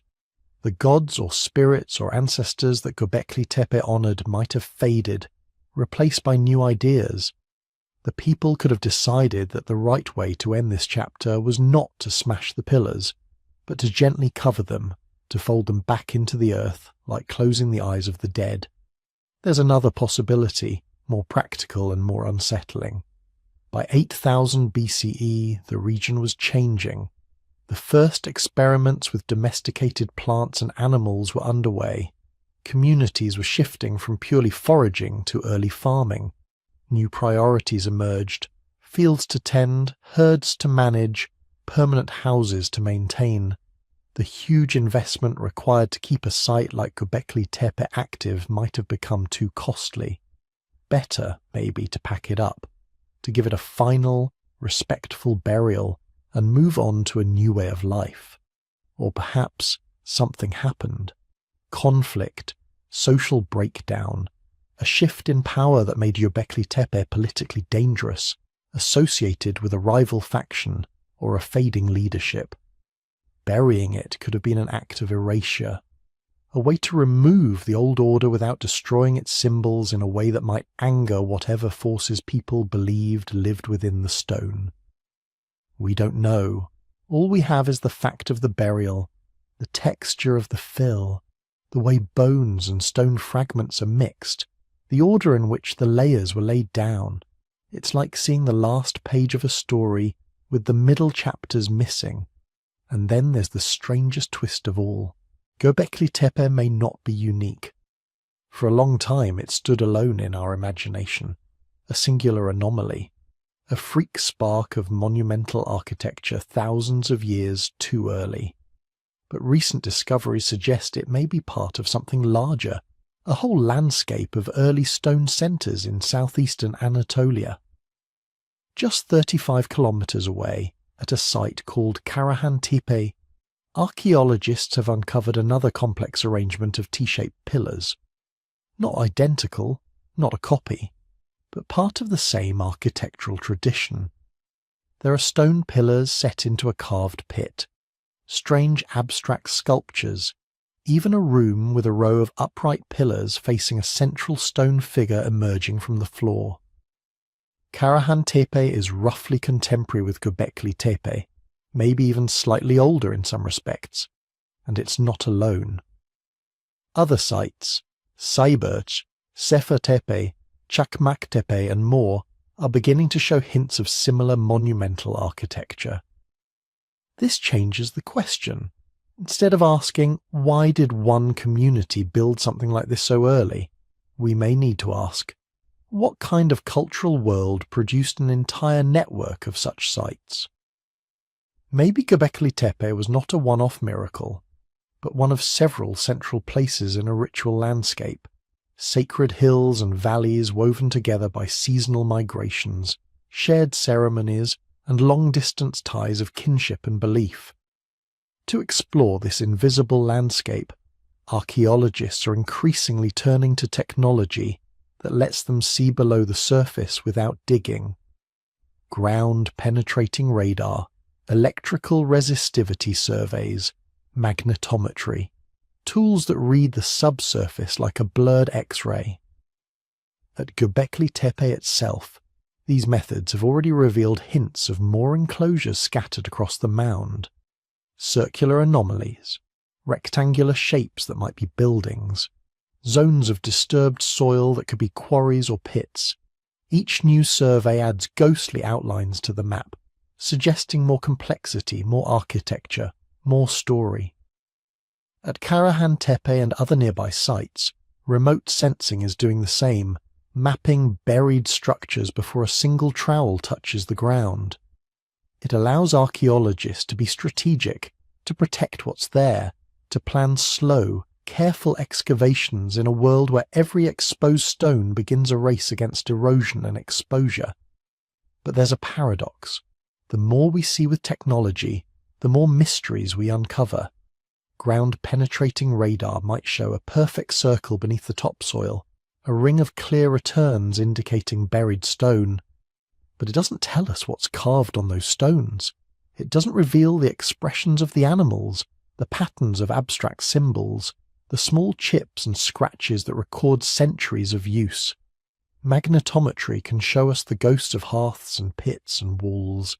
It can trace patterns of activity, but it can't tell us the stories people told around those fires, or the reasons one space mattered more than another. So we are left in this strange in-between. We know there is far more to Göbekli Tepe than we've uncovered. We know there are likely older structures below the known enclosures, a deeper history waiting in the layers. We know there were multiple sites in this region where people carved and raised T-pillars, suggesting shared ideas, shared styles, perhaps even shared myths. We know someone organised the labour, structured the gatherings, decided when to build and when to bury. Someone stood where you now imagine yourself standing, at the centre of a stone circle, looking up at carved animals in the night sky, and felt that this place, on this hill, mattered. But we don't know their names. We don't know the shape of their gods, the full rules of their rituals, the exact stories they whispered to explain why a vulture or a fox or a headless figure carved in stone could hold power over life and death. And perhaps that's what draws us in, as you lie there letting the images drift through your mind. Göbekli Tepe is not just an archaeological site. It's a space of unresolvable questions. Will we ever excavate more than 5%? Maybe, maybe not. Excavation destroys as much as it reveals. Every layer uncovered is a layer removed forever. Future technologies might learn more from untouched deposits than we can today. So archaeologists have to choose carefully.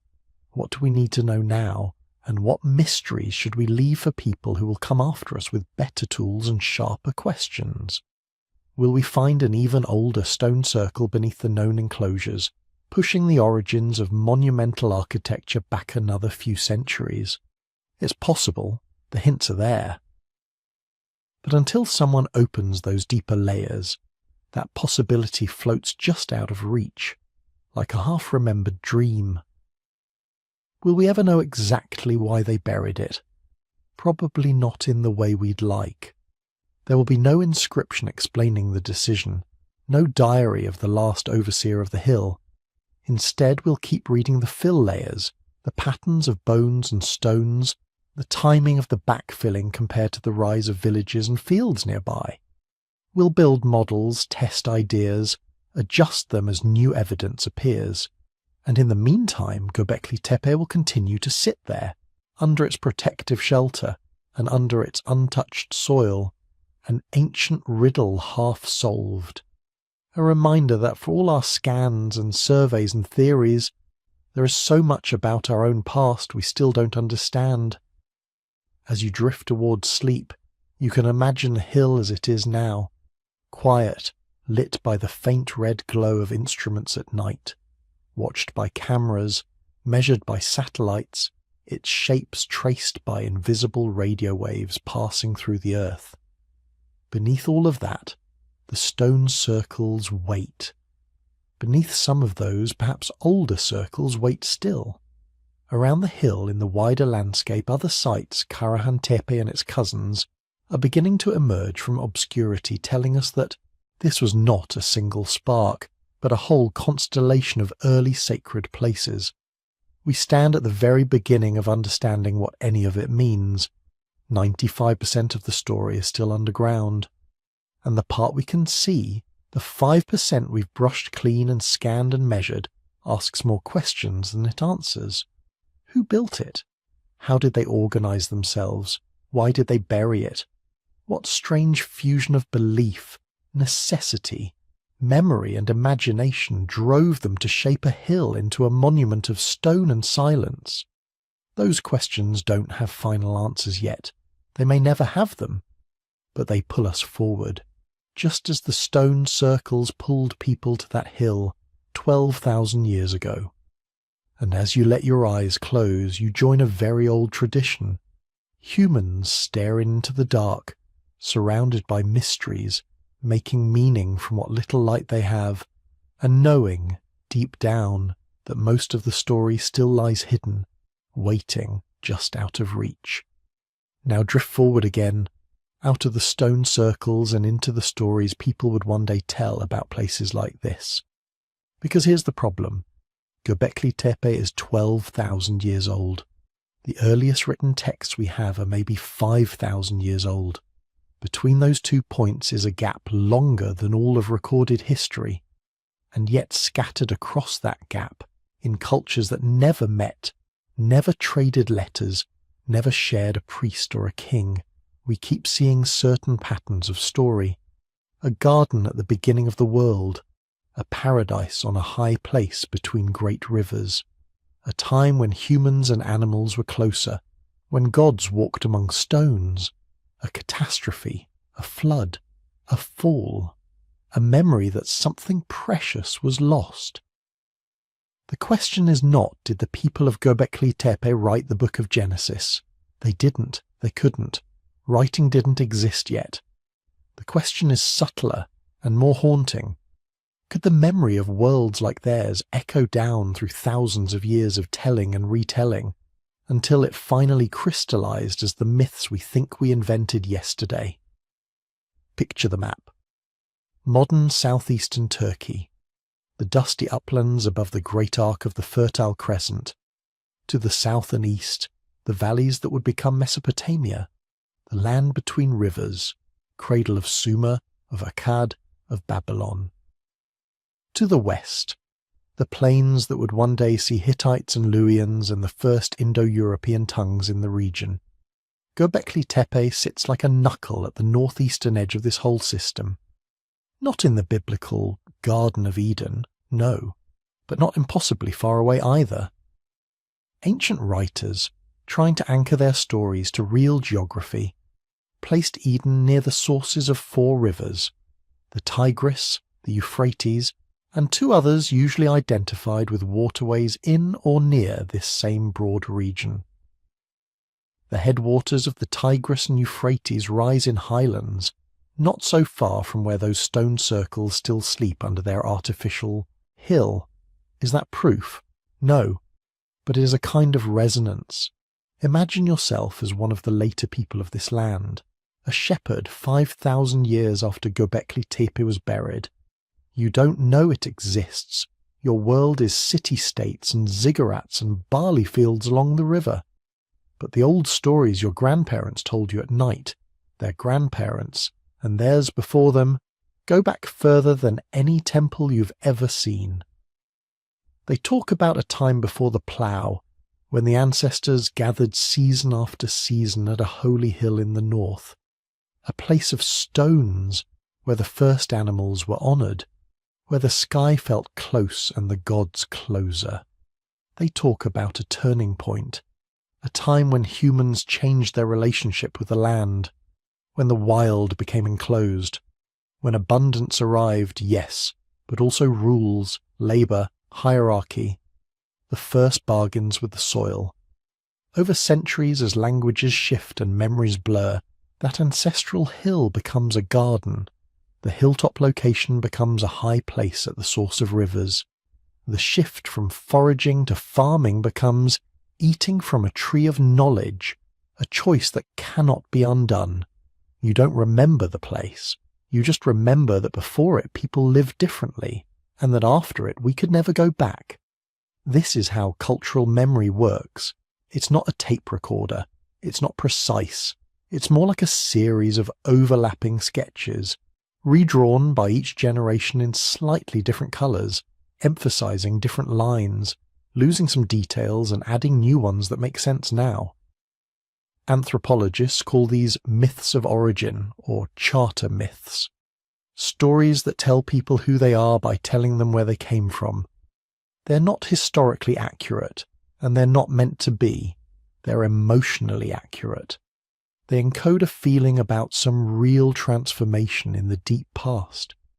Göbekli Tepe was exactly that kind of transformation. For hundreds of thousands of years, humans lived as small, mobile bands. Then, in places like this hill, they did something new. They began to gather in great numbers, to build massive structures, to formalize rituals, to coordinate labor at scales our species had never tried before. That shift would eventually lead to agriculture, surplus, cities, kings. It's the most important turning point in human social history. If any real events were going to leave long-lasting fingerprints in our stories, it would be changes like this. Now blend that with something else. Catastrophe. The end of the last ice age wasn't smooth. Climate flickered back and forth. Wet periods and dry periods, cooling snaps like the Younger Dryas, sudden bursts of meltwater flooding down into lowlands, lakes rising and falling, shorelines migrating. Imagine living through those swings without meteorology, without satellites, without models. You'd just see the world changing in ways you couldn't control. One spring the herds don't come back. One generation the rivers run higher than anyone remembers. Another, the rain fails for 3 years straight. Archaeologists see hints that some of the stone circles at Göbekli Tepe may have been used for centuries, then deliberately filled in and replaced by new rings at slightly different levels, slightly different styles. To some, this looks like ritual rebuilding. To others, it looks like people responding to environmental instability, abandoning old enclosures, constructing new ones, renegotiating their relationship with the forces they thought ruled the world. If your life is tied to a sacred place on a hill and the climate shifts dramatically, what story do you tell? Maybe you say the gods sent a great flood. Maybe you say there was once a perfect time when the animals were plentiful and the rains were reliable, and then something humans did angered the powers of stone and sky. The waters rose, or the land dried, and the old world was washed away. Many cultures hold flood myths: Mesopotamian, Indian, Greek, Native American, Pacific Islander. Some probably reflect local river disasters, and in Mesopotamia, where the land is flat and the rivers unpredictable, catastrophic floods are natural storytelling material. But a few researchers have wondered whether the very oldest strains of these myths might trace back not just to single events, but to an era of change, to the end of the Pleistocene, when melting ice caps, shifting coastlines and swollen rivers shaped the landscapes and the lives of everyone from Anatolia to the Persian Gulf. Again, not proof, just a possibility, a thread that might connect those carved boars and cranes on a hill in Turkey to a man on a boat in a Babylonian story trying to outlast a god-sent flood. We need to be careful here, because this is where fringe theories like to rush in. You've probably heard some of them. Göbekli Tepe as the literal Garden of Eden. Göbekli Tepe as the remnant of an advanced lost civilization wiped out by a comet. Göbekli Tepe as evidence of alien visitors teaching hunter-gatherers how to build in stone. They all share one thing in common. They underestimate the people who actually lived there. The problem isn't that these theories are imaginative. Humans are imaginative. That's one of our best traits. The problem is that they jump over the hard work of understanding what ordinary, clever, fully human hunter-gatherers could do with time, skill, and social cooperation. Nothing at Göbekli Tepe requires aliens or Atlanteans or secret high technologies. It requires people who can plan, coordinate, and remember. People whose grandparents told them where to quarry the best limestone. People who spent childhoods learning how to chip stone, how to move monoliths with ropes and levers, how to carve a fox so precisely into a pillar that 12,000 years later we still recognize the curve of its tail. If anything, what Göbekli Tepe proves is that the so-called primitive people of the early Holocene were already capable of astonishing things, long before pottery, long before writing, long before pharaohs and pyramids. But dismissing the fringe ideas doesn't mean we have to throw away the instinct that drives them. That instinct is the sense that there is a conversation between the stones and the stories, that somehow, even if the details are wrong, the feeling that our myths are older than our writing, older than our cities, might be right. So instead of saying Göbekli Tepe is Eden, we can say something softer, more honest. Göbekli Tepe and Eden live in the same mental neighborhood. Both are about a threshold, a before and an after, a space where humans feel themselves close to the divine, and a moment when that closeness changes or is lost. Instead of saying, the flood in Genesis is Göbekli Tepe's destruction, we can say, people who built places like Göbekli Tepe lived through floods, droughts, and climate swings intense enough to scar cultural memory. Over many generations, those memories could have been distilled into the flood archetype that keeps resurfacing in human stories. We can hold on to wonder without letting go of evidence. Now think again about location. Göbekli Tepe sits on a ridge with a broad view of the surrounding plains. To the people who built it, this was probably not the middle of nowhere. It was a focal point on the landscape, a place you could see from far off, a landmark you could aim for on long seasonal journeys. Later, when agriculture took root in the valleys and cities sprang up along the rivers, the lowlands became the centre of power. The hill faded into the background.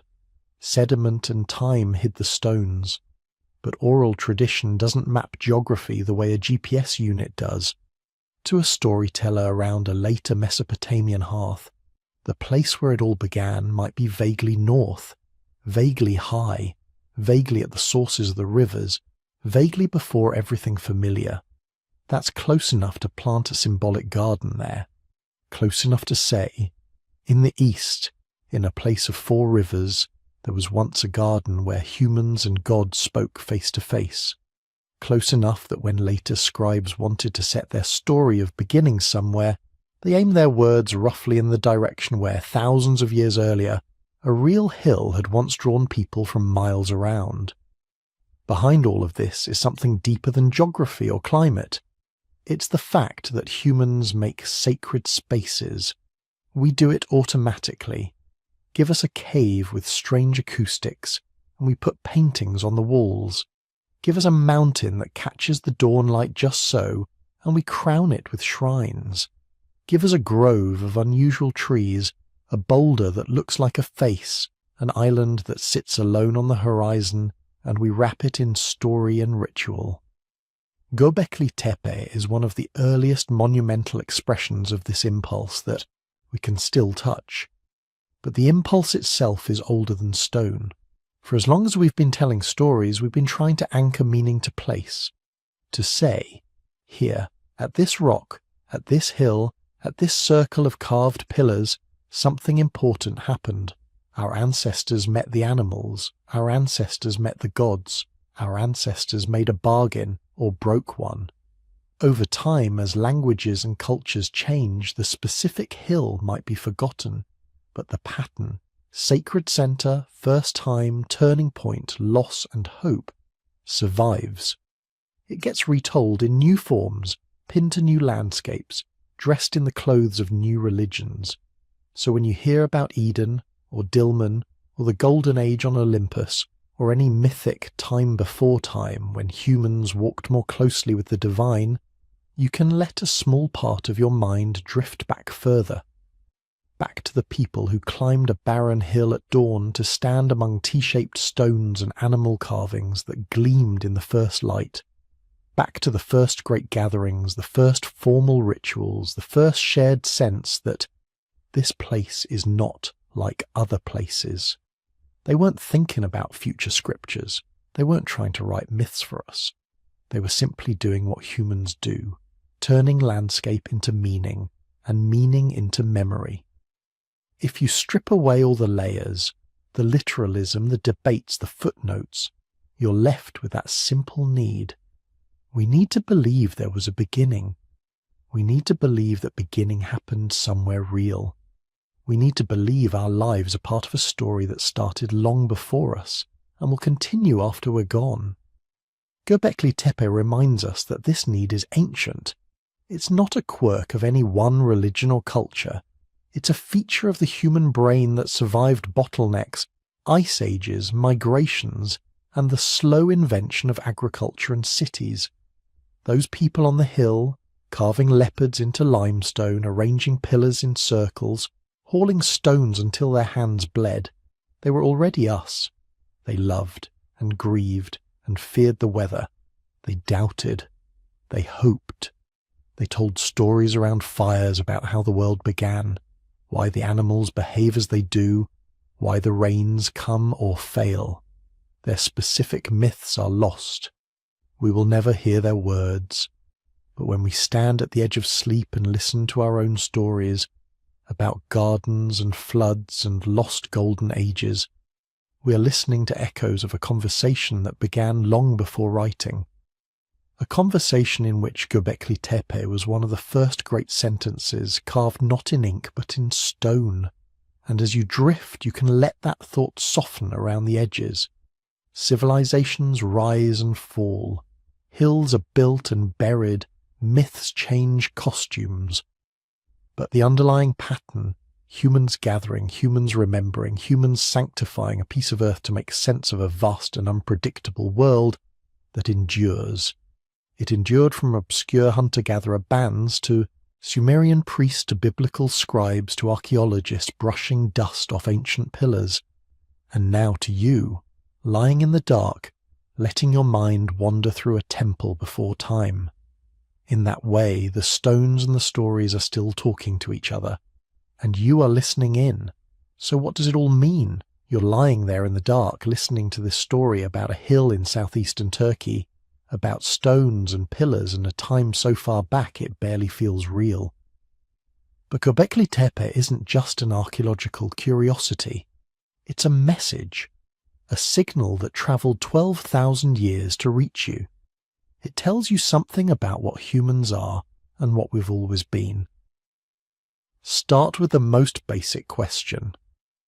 How do a few hundred hunter-gatherers, with no metal tools, no wheels, no domesticated animals strong enough to pull sleds, carve and raise stones that weigh more than a truck?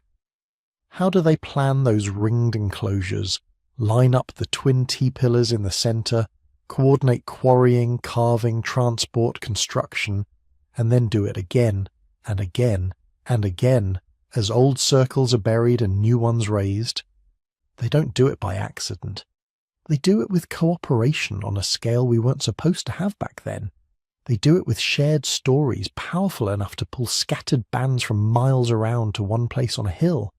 They do it with agreements, with obligations, with something like ritual calendars and rules. Not written down, but remembered in minds that had to hold architecture, myth, engineering and etiquette all at once. Göbekli Tepe is a fossilized trace of organized human cooperation, not just a campsite or a hunting blind or a temporary seasonal shelter, a project, a goal, something that took planning over years, maybe decades. You don't drag a 16-ton pillar out of bedrock because you're bored. You do it because everyone around you agrees that this matters more than anything else right now. When you look at those circles, you're seeing proof that the capacity for large-scale teamwork isn't an invention of cities and writing and kings. It's older, much older. It's baked into the way human minds work. We evolved in scattered bands, yes, but the same brain that tracks who's related to whom, who shares food, who remembers stories by heart, can also track work crews, ritual roles, building phases. The hunter who can read a trail can also read a carved vulture on a stone and feel that it means something, even if he can't explain why. So Göbekli Tepe whispers something very simple and very unsettling. Civilization didn't magically appear when we planted the first fields. Pieces of it were already there. The ability to gather in large groups without tearing each other apart, the instinct to create shared symbols, the willingness to work for weeks or months on something that has no direct survival payoff. Those are the scaffolding of civilization, and they're standing there in that hillside sanctuary 7,000 years before the pyramids. This is why, in 2018, the world's heritage bureaucracy finally caught up with the dreamers and put a neat label on this place. UNESCO World Heritage Site. It sounds dry, a phrase from a committee meeting. But underneath it is a quiet confession. We had to admit that this hill of buried circles isn't just a local curiosity. It's not just another ruin among ruins. It's part of the tiny global set of places where the story of us changes direction. World Heritage status is a kind of shield. It means the stones are now under the formal protection of not just one government, but of an entire international system. It means buffers and regulations and conservation plans. It means funding for site shelters to keep the carved surfaces from crumbling under sun and rain. It means careful paths for visitors so millions of curious feet don't wear away 12,000 years of history in a single tourism boom. And there is another layer to that shield, a moral one. Göbekli Tepe forces us to ask how we treat deep time. Do we strip ancient sites for stone, bulldoze them for new roads, or do we slow down, put a roof over them, post a guard, and teach people that this hill isn't just dirt? It's memory made physical. Preservation is its own kind of cooperation. Generations of archaeologists, conservators, local communities, policymakers, and yes, sleepy viewers listening to videos like this one, all quietly agreeing, this is worth keeping. That's not trivial. Every dollar spent protecting Göbekli Tepe could be spent on something else. Every law that limits what can be built nearby could be loosened. The decision to preserve is yet another human bet on the future, an investment in people not yet born, who may stand under that sun and look at those pillars and feel that same shiver you feel in the dark now. And at the centre of that shiver is an uncomfortable realization. We were wrong about prehistoric humans. For a long time, the standard story went like this. Before agriculture, humans were clever animals, smart but mostly practical. They hunted, gathered, made simple tools, told stories around the fire, but they didn't, supposedly, build monumental architecture or complex symbolic systems. They didn't invest in stone temples. They were too busy surviving. Then Göbekli Tepe surfaced from its blanket of soil and said, absolutely not. Look closely at those pillars, at the three-dimensional foxes that seem to twist out of the limestone, at the snakes, scorpions, cranes, vultures, abstract H-shapes, and headless human figures. The reliefs are crisp, confident. This isn't a first stumbling attempt at carving. This is a style already in full bloom, which means there was a tradition behind it that we haven't even found yet. The layout of the enclosures, the way newer ones partially echo the older, the intentional burial of circles that still could have been used, all of it points to symbolic thinking layered on symbolic thinking, to traditions with a memory of their own. When you see this, you're forced to admit something humbling. The people who built Göbekli Tepe were as intelligent as you are. Not almost. Not for their time. Full stop. Their brains were the same capacity for language, abstraction, art, the same tendency to lie awake at night thinking about death, or dreams, or the shape of the sky. The gap between them and us isn't mental hardware, it's context, technology, the accumulated, layered knowledge of thousands of years. This means the real mystery isn't, how did they do it, in the sense of physical possibility. Strong backs, ropes, levers, time and coordination can move mountains. The deeper question is, why did they care enough to do it? Because that why opens a doorway into something even more slippery, the origins of religion and community. Stand in the centre of one of those circles in your mind. Imagine the twin T-pillars towering over you in the dark. On their broad shoulders, hands are carved, folded calmly at the front. No faces, no mouths, just silent humanoid shapes. Too large and still to be ordinary people. What are they? Deities? Ancestors? Spirits of animals? One idea is that Göbekli Tepe was a place where scattered bands came to act out a kind of cosmic drama. The animal carvings could represent clans, seasons, stories about how the world was ordered. The vulture imagery might hint at excarnation rituals, the sky taking the dead. The headless figures could signal that the self ends, but something, memory, spirit, name, continues. But here's the important thing. Whatever rituals happened there, whatever myths were told, they weren't private. They required a gathering, a crowd, people seeing each other, not just the stones. Religion, in that sense, isn't just belief.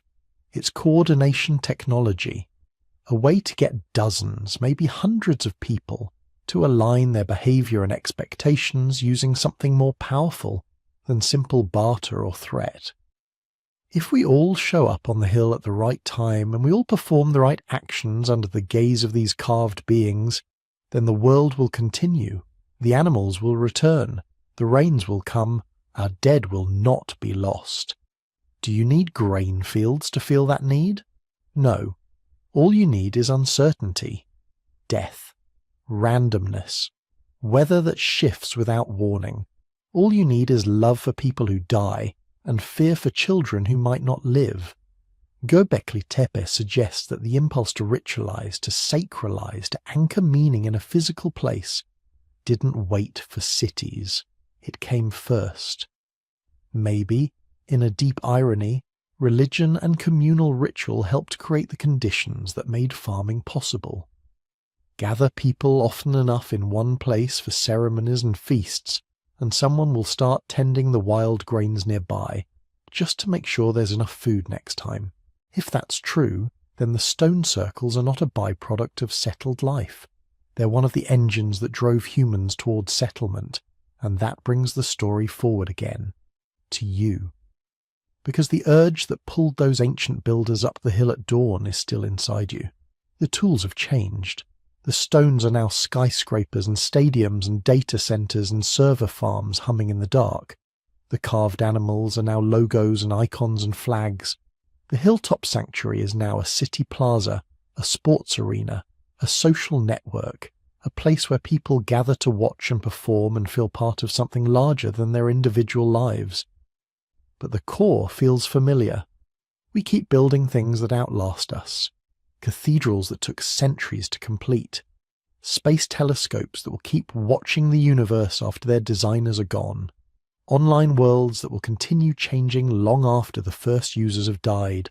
Art, laws, institutions, songs. We pour energy into these projects in ways that don't make strict survival sense. You don't need a carved stone circle to eat. You don't need a symphony to drink water. But we make them anyway, because survival at the bare minimum isn't enough. We want meaning. We want stories that explain why waking up tomorrow is worth the effort. Göbekli Tepe is a very old mirror that shows us this clearly. Strip away the smartphones and satellites. What's left are humans gathering, telling stories, performing rituals, marking a sacred center in the landscape, saying, here is where it matters. Here, under these watching stones, we are more than hungry bodies. We are part of a pattern. That pattern is what you're brushing against as you drift towards sleep. You're lying there in the dark, listening to a voice talk about people you will never meet in a place you might never visit, who lived before writing, before metal, before the idea of a country existed. And yet you feel something, a connection, a quiet awe. That feeling is itself part of their legacy. Because the circles are still doing their work, they're still focusing attention, still pulling minds from far away into their orbit. Instead of stone paths and torchlight, it's fiber optic cables and glowing screens. But you are there, in imagination, walking between the T-pillars, tracing the contour of a carved fox with your fingertips. And the stones are unchanged. They have watched continents' worth of climate swings come and go. They stood while ice caps pulsed, forests moved, seas rose and retreated. They stood while languages were born and died, while empires grew fat and broke apart, while gods rose and faded into myth. They were already old when the first bricks were laid in Sumer, when the first pharaoh wore a crown, when the first ships crossed the Mediterranean. They are older than your alphabet, older than your calendar, older than almost everything humans still remember. Imagine them now, night over the plateau. The modern shelter above them is dark, the last visitors gone. The wind slides over the hill, cold and thin, carrying the smell of dust and dry grass. Somewhere far below, a dog barks once, then falls silent. In the enclosures, the pillars loom in the half-light. Their carved animals seem to shift as the moon moves, shadows drifting across beaks and claws and folded hands. For a moment, no one is looking. No archaeologists marking layers. No tourist with cameras. No guards walking their rounds. Just stone and sky. And yet, in that silence, the circles are full of ghosts. Not the supernatural kind, the human kind. Footsteps on packed earth. Low chanting, laughter, arguments, the thud of stone tools. Children staring up at the carvings with the same wide eyes you would have. Old people remembering earlier gatherings, earlier feasts, earlier seasons when the vultures circling overhead meant something important was about to happen. All of that is gone. But the shapes remain. They are like a heartbeat from a very old dream, still pulsing faintly under the surface of the modern world, reminding you that we have been reaching for meaning for a very long time, that the line between them and us is not a cliff, but a long, slow slope, that the same species who once walked up that hill to stand between the pillars now sends robots to Mars and builds particle accelerators underground, still asking the same questions in different languages. Who are we? Where did we come from? What holds us together? What waits for us when we're gone? Göbekli Tepe doesn't answer those questions. It doesn't need to. Its very existence is the answer to a different one. Did humans, even in the most distant dawn of our story, already feel the pull of something larger than themselves? Look at the hill. Look at the circles. Look at the stones that someone long ago decided to bury on purpose, as if tucking away a memory for the future. You are that future.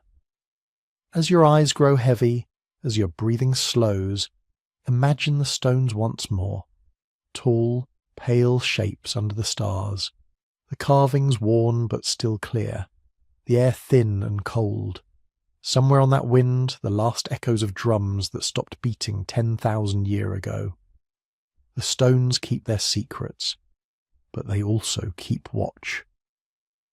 Over the fields that came after, the cities, the satellites, and now over you, listening in the dark, a tiny fragile descendant of the people who once gathered there, still wondering, still building, still dreaming.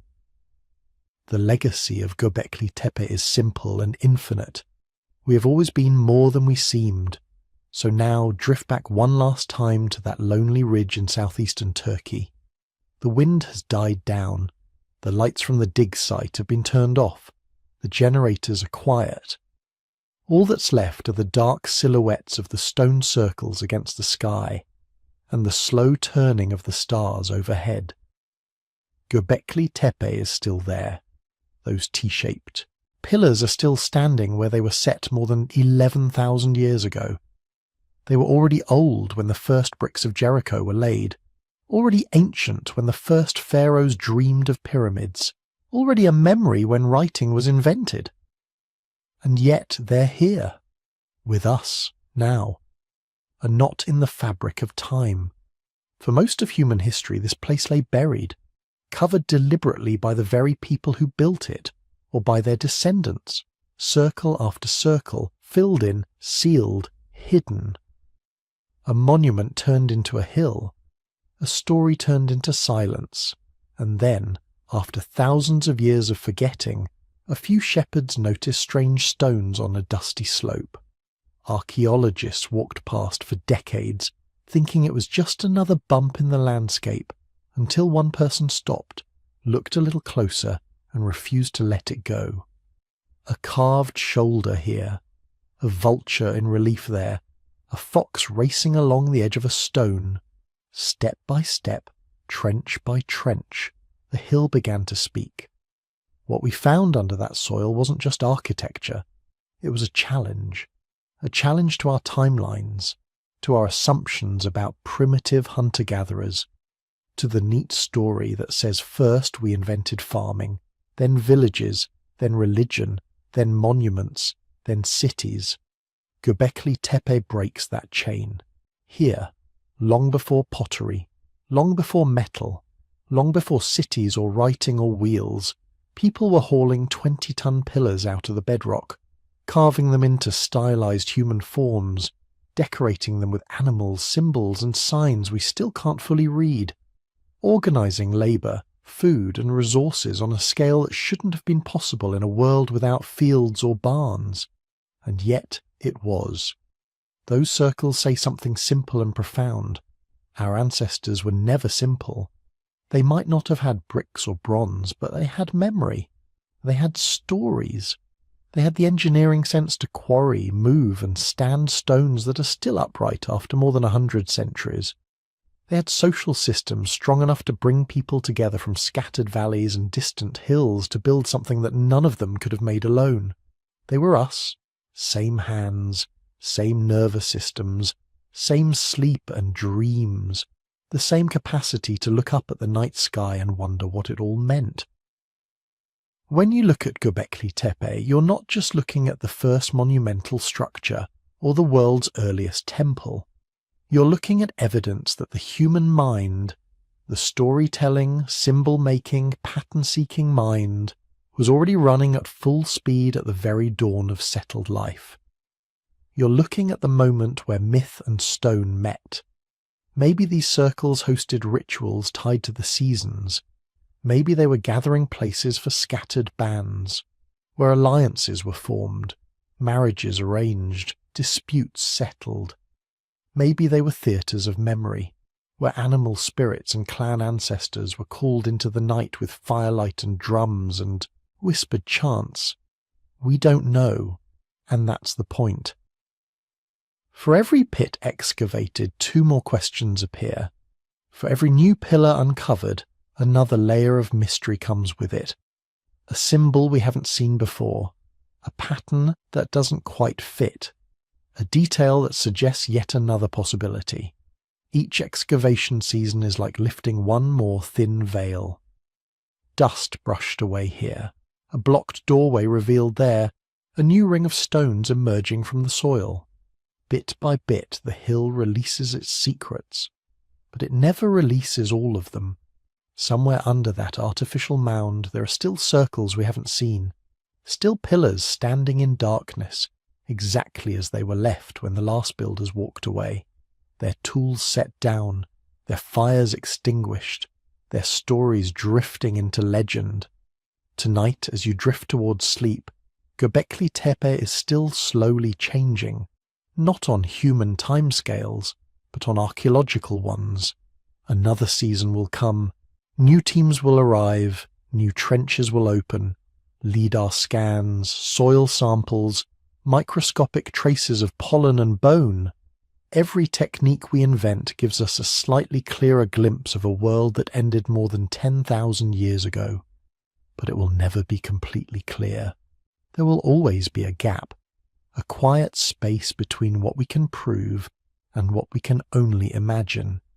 And in that space lives the real power of a place like this. It reminds us that we come from people capable of astonishing things long before the word civilization ever existed. People who could turn bare limestone into sacred geometry, who could take fear of the unknown and shape it into ritual, who could stand in a ring of carved stone and feel somehow that they were part of something larger and older than themselves. When you think about that, the distance between you and those builders begins to dissolve. The same brain that worries about your tomorrow is built from the same evolutionary clay as the brain that decided, for reasons we may never fully grasp, to carve a headless vulture into a pillar and align it with the rising of a distant star. Time doesn't erase us, it drifts through us. If you've made it this far into the story, listening in the dark, letting your mind wander over dusty stones and forgotten hills, you're part of that same long chain. Another link in the same story that started with small bands moving across ancient grasslands and eventually gathering to raise stones on a Turkish ridge. Before you slip fully into sleep, I want to say a quiet thank you for being here, for giving your attention, your curiosity, your late-night thoughts to these lost worlds. If you'd like to help this kind of content reach more people, more late-night listeners, more drifting minds, that simple click on like really does matter. It tells the algorithm that wandering through deep time is worth sharing. If you feel awake enough, you can also subscribe so you'll be gently carried into the next journey when it's ready. More hidden sites, more forgotten stories, more human mysteries to fall asleep to. And if you're still with me, still listening, I'd love to know where you are in the world right now. What city, what country, what little room you're lying in while we talk about stones half a world away. If you'd like to share, leave a comment and tell me where you're listening from. It's one of the few ways we can turn this from a one-way whisper into a quiet, scattered community, stretched across the planet like those ancient networks of kinship and trade. For those who want to go one step further, there is an optional channel membership as well. It's never expected, but always appreciated. Memberships help support the research, writing and production that go into these long journeys through history, and they make it possible to keep the stories coming, slowly, carefully, one by one. But for now, you don't need to do anything. Just breathe. Let the image of those stone circles fade into the dark. Imagine the stars wheeling overhead, just as they did for the builders. Imagine the last torch going out, the last footstep leaving the circle, the hill slowly rising over centuries of wind and dust. Göbekli Tepe is still there, waiting. And so, somewhere in you, are all the stories still waiting to be told. Sleep well, traveller in time. We'll visit another place, another mystery, another forgotten chapter of our shared past. Next time.